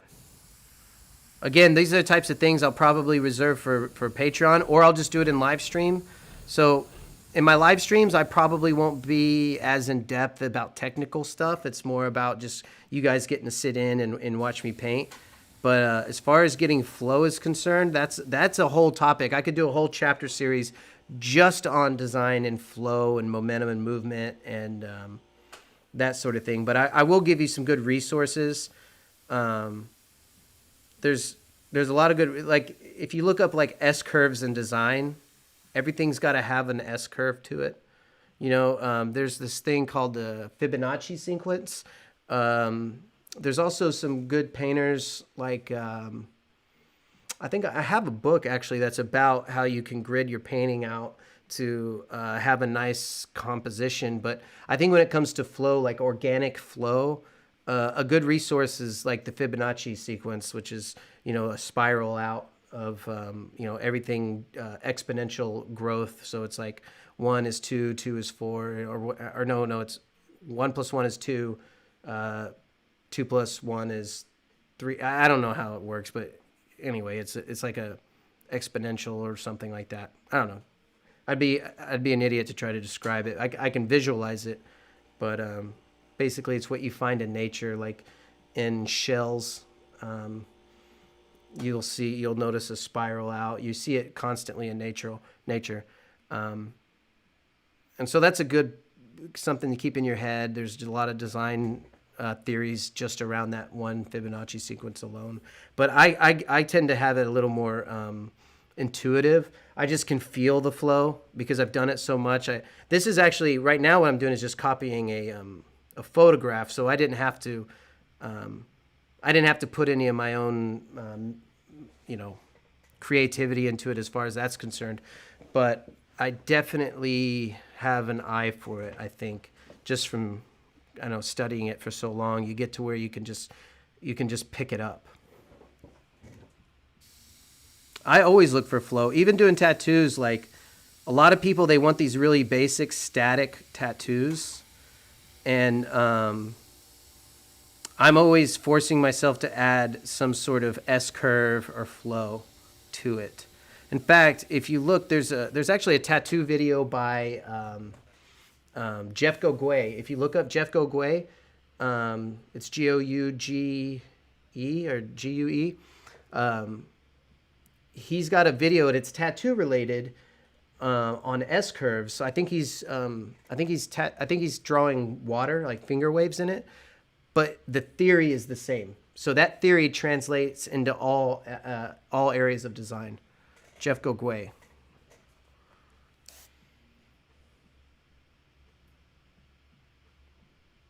All right, yeah, we'll definitely do that later. Maybe I do want to start doing some tattoo theories in airbrushing, like how they translate in future videos, and I think that's probably something we'll cover. It's definitely something I don't want to just kind of make up off the top of my head. I want to like have it, well thought out before I start like just spouting off about my design theories. But again, just think S-curves. If you start there, you can kind of start finding good resources. I think for me, a lot of it's intuitive. Just studying art my whole life, I pick up on it.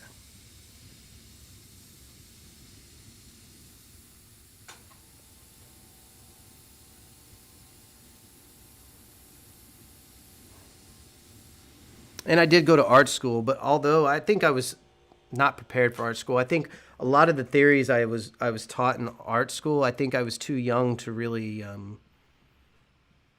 absorb it. I didn't absorb a lot of the lessons from art school until I was out of art school. It was not until I was a professional artist that I started like remembering some of the lessons I did in art school and going, oh, that's why they made us do that. Like our first design class, we were all just doing squares and lines on a panel. And I remember thinking, this is stupid. Like, why am I doing this? It's just squares and lines. And then I remember my teacher,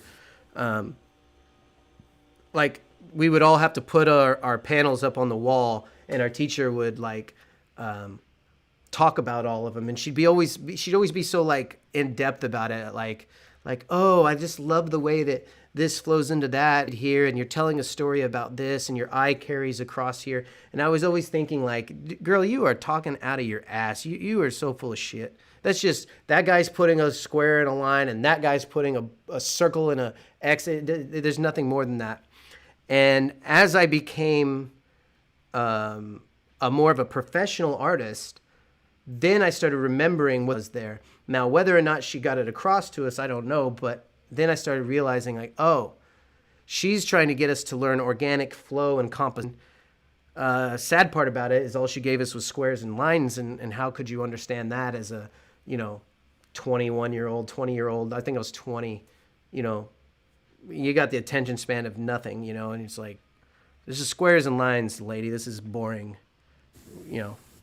So But now they make more sense. I think maybe it could have been packaged better as far as a lesson is concerned, but I do understand the reasons for it. There's a lot of things from art school that come back to me that way. I think my favorite class in art school, I think the most useful one, was life drawing. That's the one where, if you're not familiar, where you're drawing from a nude model. That was absolutely the most useful class to me. And not just because they were new models. It's because you're drawing from life. You're drawing this organic figure, and you have to do it like a drill. Like it's like a workout for your drawing of capabilities. Like, think of it like weightlifting. Like in weightlifting, you lift weights multiple times to get stronger and build your muscles, and you have to do it under pressure. And you have to do something difficult until it becomes easy, and then when it becomes easy, you have to increase the difficulty. And to me, that's what life drawing was to me. Oh, by the way, did I show you guys? So when I was painting, check this out. So when I was painting the lowrider in Portland, Shane, the owner of the car, he was gold plating pieces for the car. And I had my Eclipse sitting there, and he gold plated it for me. So that's pretty neat. Anyway, I want to show you guys that.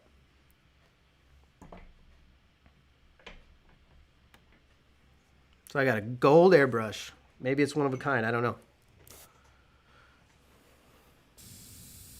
He did say he would do it for other people, though. So if you guys want to something like that, I guess send me an email or a message or something, and I think he said he would charge. I don't want to say how much he would charge in case he changes it, but he said he would do it for people if you wanted it, a gold plated airbrush. As long as it's chrome, he can do it. What's up, Easy Airbrush? Oh, Alex put in the Fibonacci sequence. Yeah, whatever he said.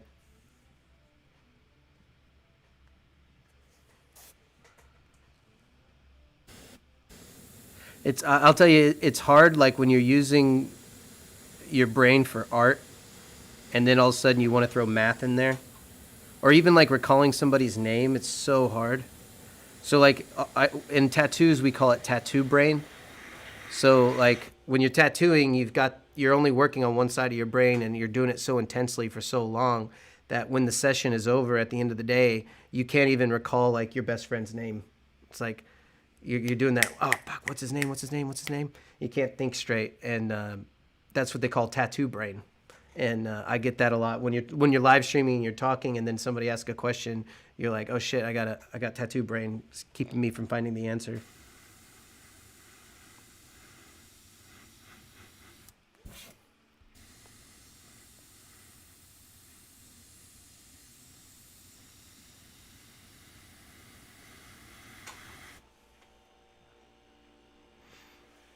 I would say that's the biggest challenge of painting live is also talking through it, because you're definitely, it's like mind aerobics, I guess,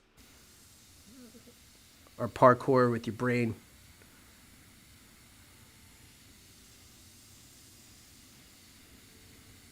It's like trying to,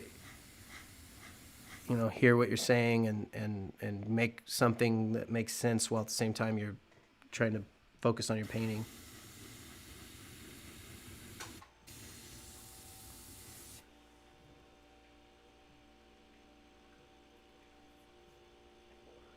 Peachy says he thinks drawing a human figure is the hardest. Yes, it is. It's ongoing. I don't think I've ever grown tired of drawing the human figure. In fact, anytime if somebody's just like, draw something, oftentimes I'm just drawing a human figure. That's what I'm drawing. Like, hey, draw whatever you want. I'm like, all right, I'm drawing a face then. Or I'm drawing I love doing the whole body. Like, I like to draw from models a lot. And I love doing it with my airbrush. Maybe I'll do that. Well, I did do it the other night. I drew from Faith. And when I was done, because again, I'm talking the whole time and entertaining, so I didn't have time to really refine my proportions and really look at it. So after I was finished with the painting, I was just like, oh, I want to fix this and I want to fix that. But then Faith was like, no, just leave it the way it is, because that's what it is. That's what this is. It's your live stream. It's leave it alone. Leave it the way it is. I'm like, all right. So we did. We left it alone. It's actually hanging on my wall over here. We got it framed. So in case you guys didn't watch, what I'm talking about right now is we did a paint party a few weeks ago. And Faith and I sat here. So Faith sat right next to me, and I painted from her. I painted a picture of her from life. And we did it for 6 hours straight and just had a little paint party. It was a good time. We actually used the super chats to buy us pizza. And we all went. We were encouraging everybody else to get some pizza with us. We made a little pizza party, a little paint party. But that was super fun. We're gonna do that again soon.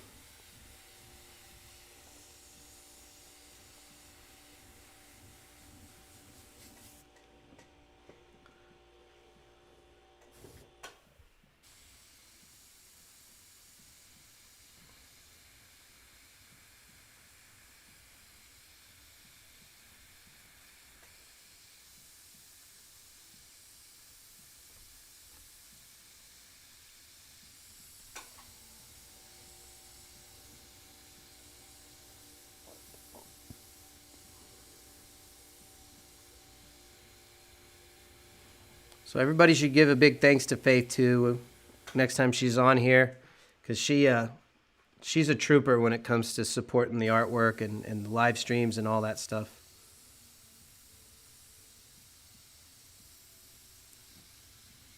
Like to sit here for that long the way that she did, I couldn't do it. I definitely couldn't do that.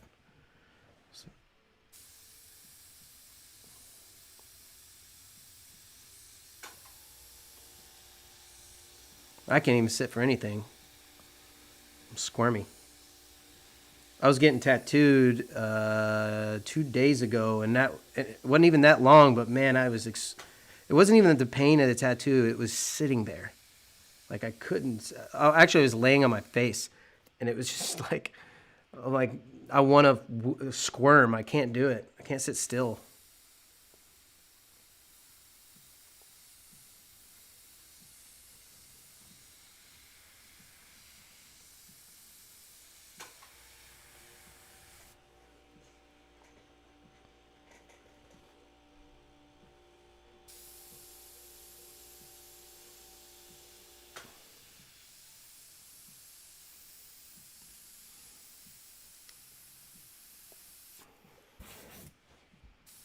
So if anyone's wondering what I'm actually painting right now, I'm painting foaming water. It's a mermaid laying on a rock, and all the water is pouring over the rock and pouring over her, and it's all foam and really, really organic and really, really complicated shapes. So that's kind of what's going on up here. So when I do my second layer, this will all make a lot more sense. So I'm just on the first layer right now.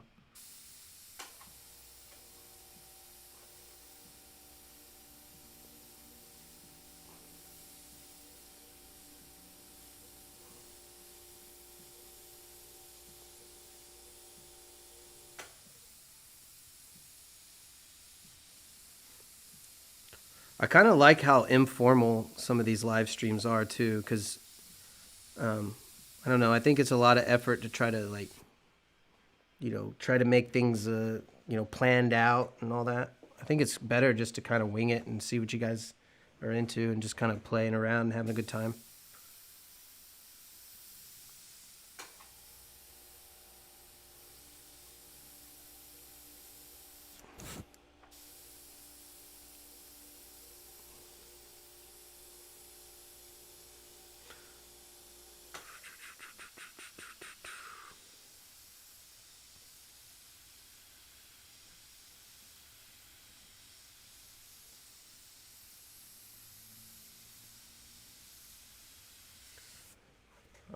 let's have some comments, guys. Give me something to talk about.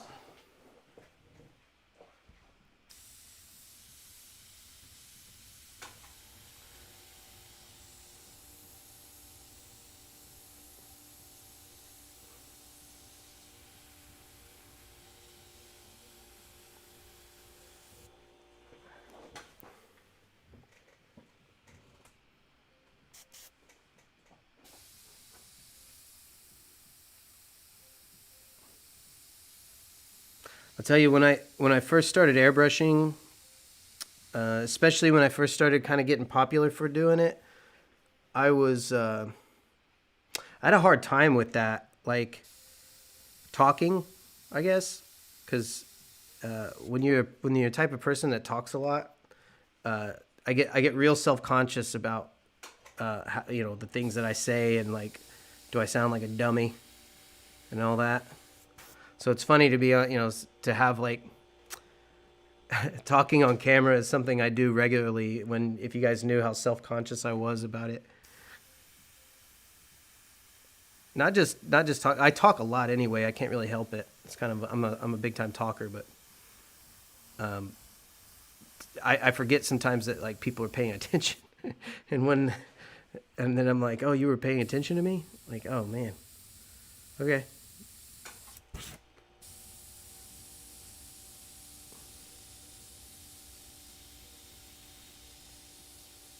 That's why I sometimes I won't watch these streams. Like a lot of time, like almost I watched a few of them in the beginning just to see if they were any good, but I won't watch them because I'll be like, you know, I don't want to know if I sound like a dummy because then I'll dwell on it.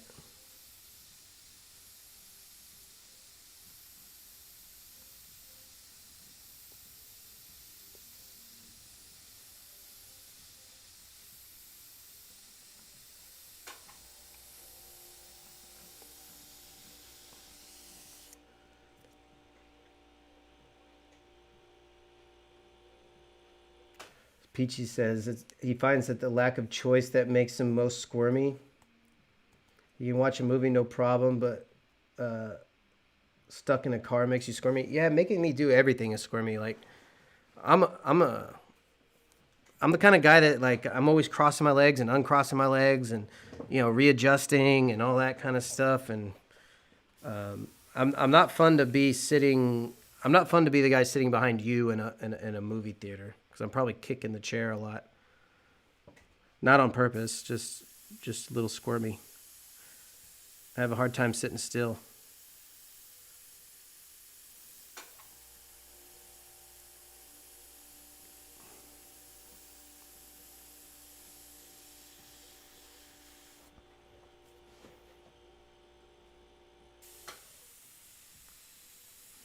Yeah, so again, maybe what we'll do in the future, like I said, when I have some friends that'll come do this with me, um,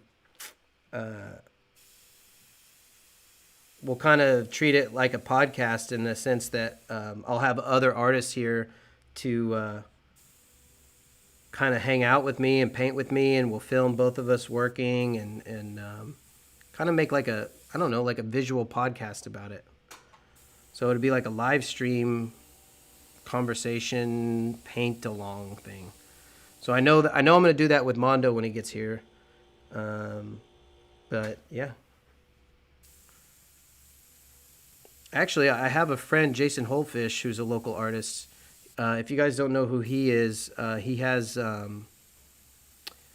makes these big sculptures and he paints them.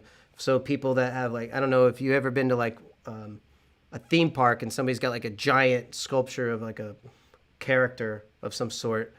He makes those giant sculptures, like even for like the Academy Awards, all those big giant like sculptures of the Academy Awards thing. He makes those. He makes uh, mascots. He'll make them out of foam.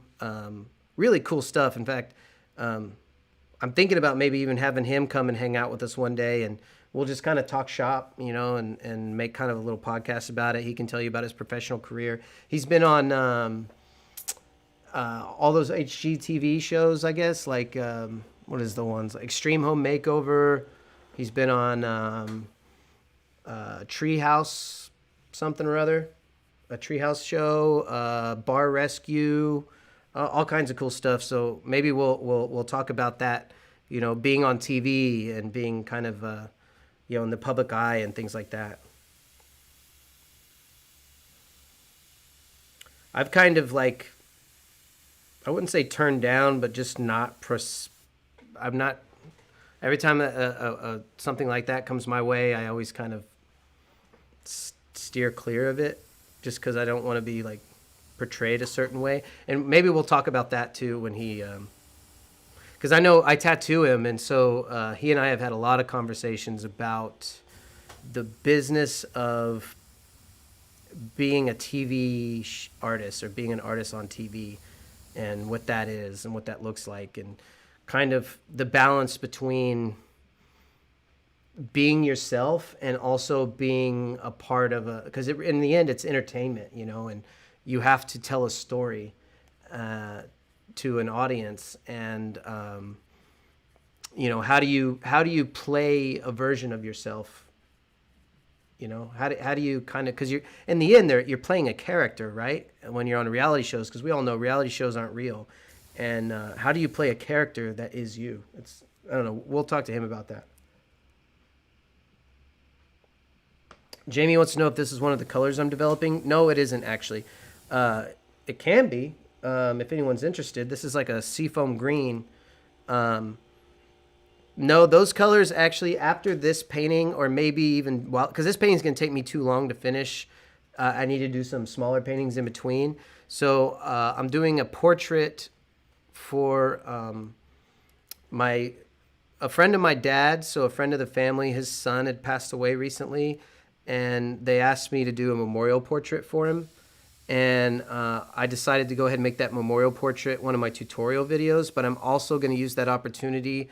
So I've been designing these colors, but they're just not landing right. And I think the reason is because I'm just designing them. I'm not actually painting with them. I'm not doing a painting.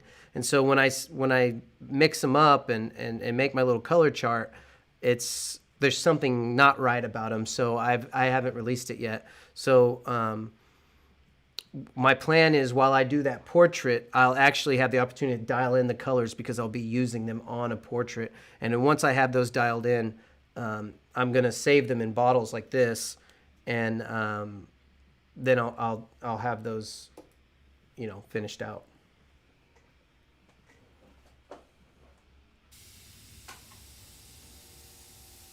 So basically, if you guys are wondering, I'm making a cool gray set.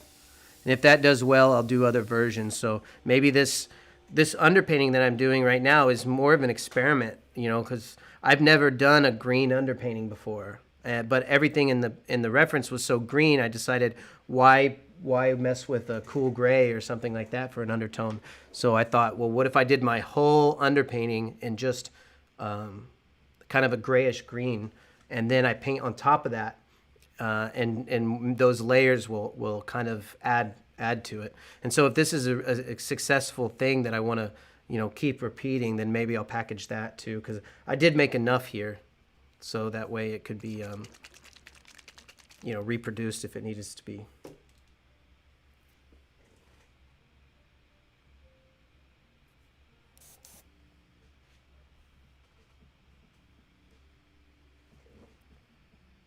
So this part right here is real complicated.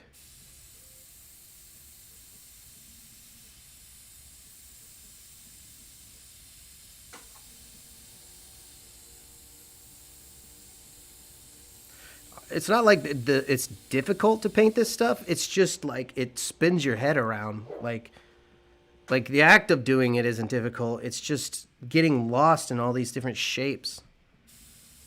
Because it's random, right? It's random and organic, but it's also like, if you want that level of realism, then you kind of have to stick to it. So I already know when I'm done, a lot of people might think that I use some sort of like, I don't know, some effect cheat or something like that, but it's not at all. It's all going to be very hand done. Now, I'm not going for hyper realistic. I'm going for something that still looks very painted. But I'm still sticking to my reference for the most part. Taking only minor liberties.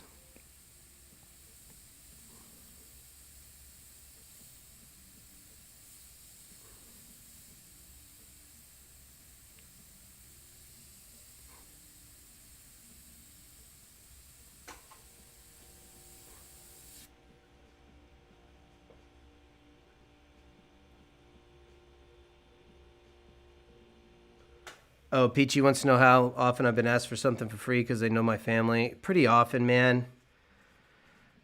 I get it. Like, I like having my own hookups too. Like, I try not to ask anyone for a hookup for anything, but I definitely do.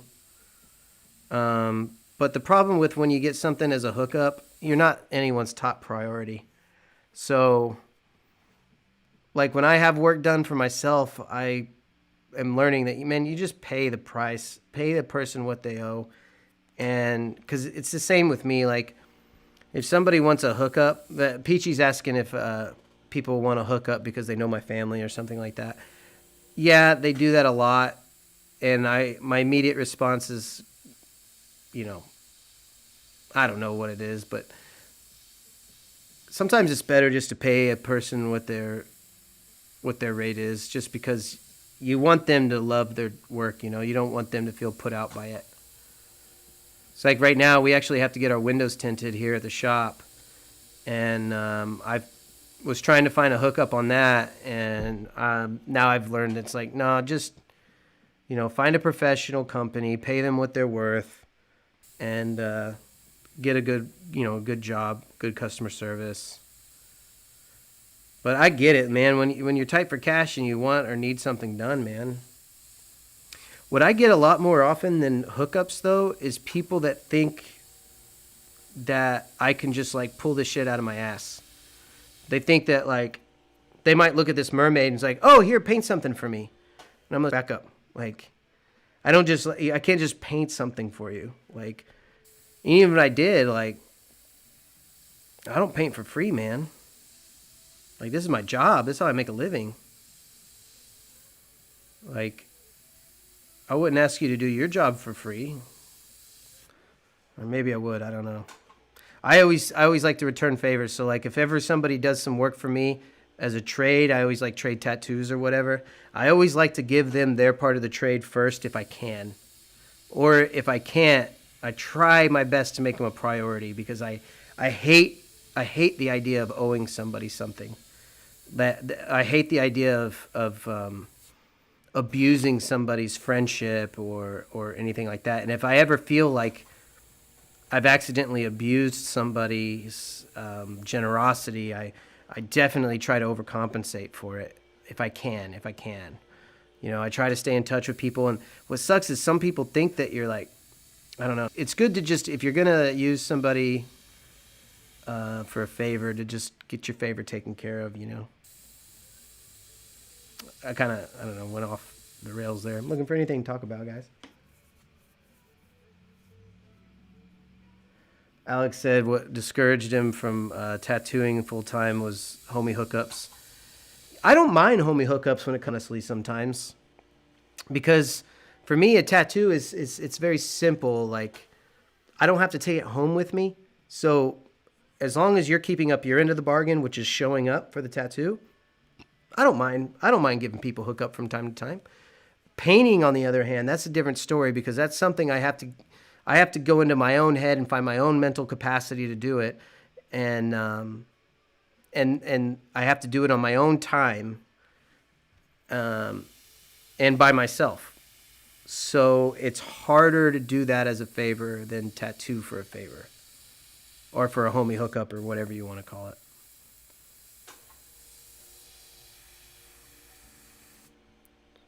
I sometimes just enjoy the company when it's a homie hookup. Like, I'm just having a good time hanging out with a friend. So it's a lot easier. But, like, if a friend wanted me to just, like, hey, will you paint this for me? I'd be like, no, I won't. Why? I was like, because then you're not going to be here hanging out with me, and it'll be boring. And, well, not boring because I'm painting, but it'll be work. It's work. It's not hanging out with a friend. Actually, I will say tattoo or painting on a live stream has helped me with my focus, because I think when I paint by myself, I get into my head really, and my mind starts to wander, and I don't stay focused that well. But when I have somebody here, same as like when Faith called me when I was working on that lowrider, it just keeps my brain kind of occupied, kind of the same way that tattoos do. Like, I have somebody's energy there to help keep me focused, I guess. So these live streams kind of help with that because you guys are commenting. I know you're watching and all that. So Alex says that when they say they want a $400 tattoo for $20, honestly, I would rather them not pay at all than offer me $20. Like, if somebody, don't lowball me. Either I'll give it to you or I won't. If you feel like tipping, fine, or don't tip. I would rather give something away for free than be lowballed. Peachy says, what makes the best and worst customers? Bargain shoppers. And not bargain shoppers in a good way. Like, I'm definitely a bargain shopper when it comes to certain things, and I'm trying not to be that way because I don't want to offend anyone. But bargain shoppers that don't seem to appreciate the bargain. Like, I don't like to be told I'm paying you good money when you did not pay me good money. If I'm cutting you a deal, then you need to be the most gracious and thankful person because I'm cutting you a deal. I want to feel like I cut you a deal because you're an awesome person, and I want to feel good about it. But if I cut you a deal, and this has happened, if I cut you a deal and you tell me I'm paying you good money for this, you need to do this, this, and this, and this, ooh, that's the worst customer. And I've had one of those. And yeah, I'd rather not talk about it too much, but yeah, I'm paying you good money for this. Boy, motherfucker, I just did you a fat deal. I just gave you an offer that I don't give anyone. And instead of gratitude, no. You know what? The best customers that I have are people who can't afford me. Those are my favorite customers because they save for however long because this is what they want. They want my artwork for whatever reason, whether it's on a motorcycle or it's a tattoo or it's just a piece of art for their wall. If they had to save up to afford what I'm doing, they are the best customers ever. They're the ones that are the most thankful. They're the ones that are shouting your names, to everyone. They're the ones I'm going to give extra effort to because I know that it means a lot to them. People who are like, got a lot of money and they're flaunting their presence to you, like they're telling you how much business you're going to get off of them, and they're telling you like, dude, you'd be surprised. There's people that first they open with how much shit they have. Like, yo, I drive this. What do you think about that car? Look at my watch, whatever. They're trying to prove to me how rich they are or whatever, and then ask for a bargain. And those are the biggest assholes. It's like, I don't care what your car is. I don't care what your fucking job is. I don't care. All I care is, do I want to work with you? Like, I don't know. I'm not impressed by flashy shit, man. I don't care. And so those people bug the hell out of me. But the thing that sucks is sometimes they pay the bills sometimes, and you got to work with them. So I just want them to be appreciative, Just appreciate me. Don't tell me, I don't owe you shit, man. Like, God, like I said again, man, those customers they can't afford you, they're the best ones, man. They're the homies, man. You end up being friends with them later. And then you end up hooking them up anyway because they end up, good friends. They're the ones that, like, I can't tell you. There's this one client I had years ago, and he was the nicest dude. He had to save his money and all that good stuff. I got so many clients off of him because he would not stop talking about the work that I did. And I got so many good clients from him. He was the best guy. I don't get any clients from those rich bastards that are like flaunting all of their money to me. And they do it a lot, man. And usually they're all talk. Alex saw me go off on a tangent, huh? That's all right. I'm done. He asked the right question, man.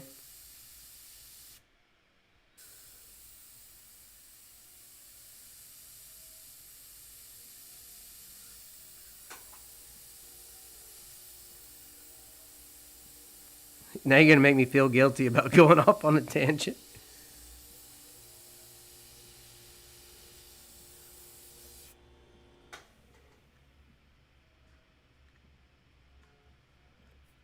So, learning to airbrush says, what would be my advice for somebody trying to break into the airbrush motorcycle market? Okay, so first thing, you need to learn how to paint cars just generally, or motorcycles, doesn't matter. You need to learn paint and body. Well, of course, you need to learn your airbrush too. So the first part is learn your tools, learn your paint, learn how it's applied, yada, yada, yada.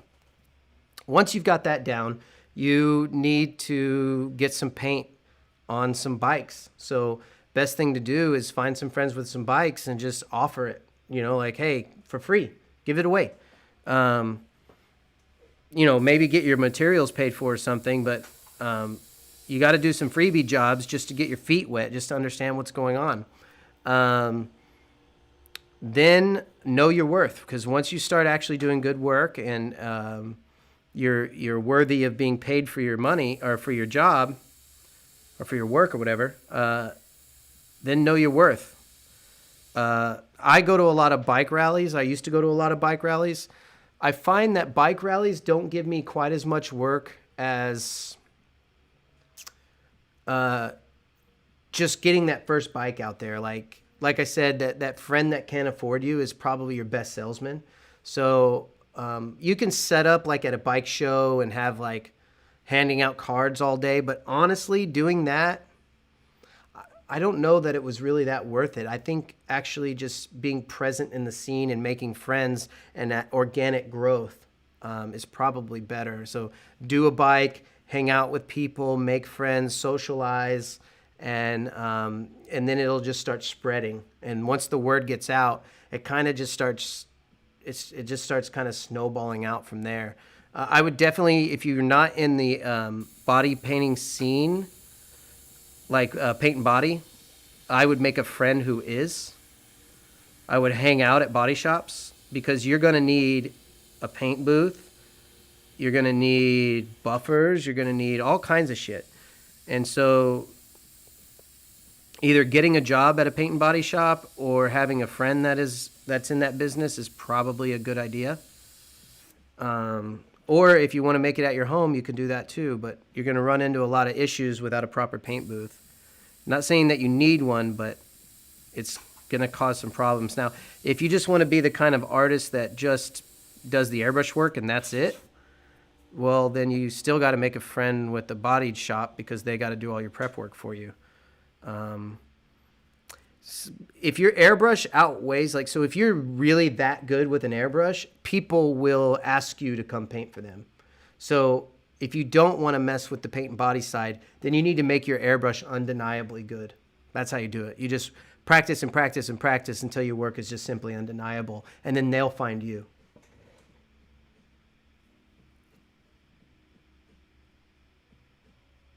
Yeah. So I think I got uninvited to something one time. So I did this thing called the Progressive Garage, where Progressive Insurance asked me to come out and paint for them live. So I painted a demo at a bike show once, and they hired a bunch of artists. So they hired a few like actual paint and body guys. Like they hired me, which I know how to do all the aspects. They hired a few other guys that were pinstripers and really in the business of painting motorcycles. And then they hired just some like street artists. And I remember telling them, because these people that come to these bike shows, they don't know that you're a street artist. You're painting a motorcycle. So they come up there and they're asking questions about how to paint motorcycles. And these street artists, they like have Sharpie markers and shit, which they bleed all over the place. They would have just regular like oil paint or acrylic paint with paint brushes, and they don't know anything about painting motorcycles. And I think they didn't ask me back because I told them I had a problem with that. I was like, you're not educating your patrons. So the people that are walking up here, seeing somebody paint on a motorcycle, why wouldn't you have a professional motorcycle painter here? Like they hired me and like 3 other guys, but then they had like 6 people that knew nothing about painting cars. So to what Alex said, just because you know how to fry an egg doesn't make you a chef. It's the same thing. Just because you can scribble some paint on a motorcycle don't make you a motorcycle painter. You kind of have to know what you're doing. You got to ask questions. You got to be able to solve problems. So Peachy says good word of mouth is way better than advertising. That's true, man. That is very, very true. Like right now, we're opening a tattoo studio in Florida. Well, we've already opened it, but we're building a clientele from scratch here. And right now, it's just about let's get some tattoos on some skin. I'm not going to wait around for people to notice my work and want my work. I got to get some tattoos on some skin. So it's the same thing. I'm just anything that comes my way. Anyone who wants a tattoo, I give it to them, or reduce my prices a little bit. Just get some tattoos on some skin and get it out there into the world, and then the rest will just work itself out. But definitely, like, there's no like Google ad that's going to replace, stuff living out there in the open for people to see. Also, Instagram is really good. Instagram is very, very good.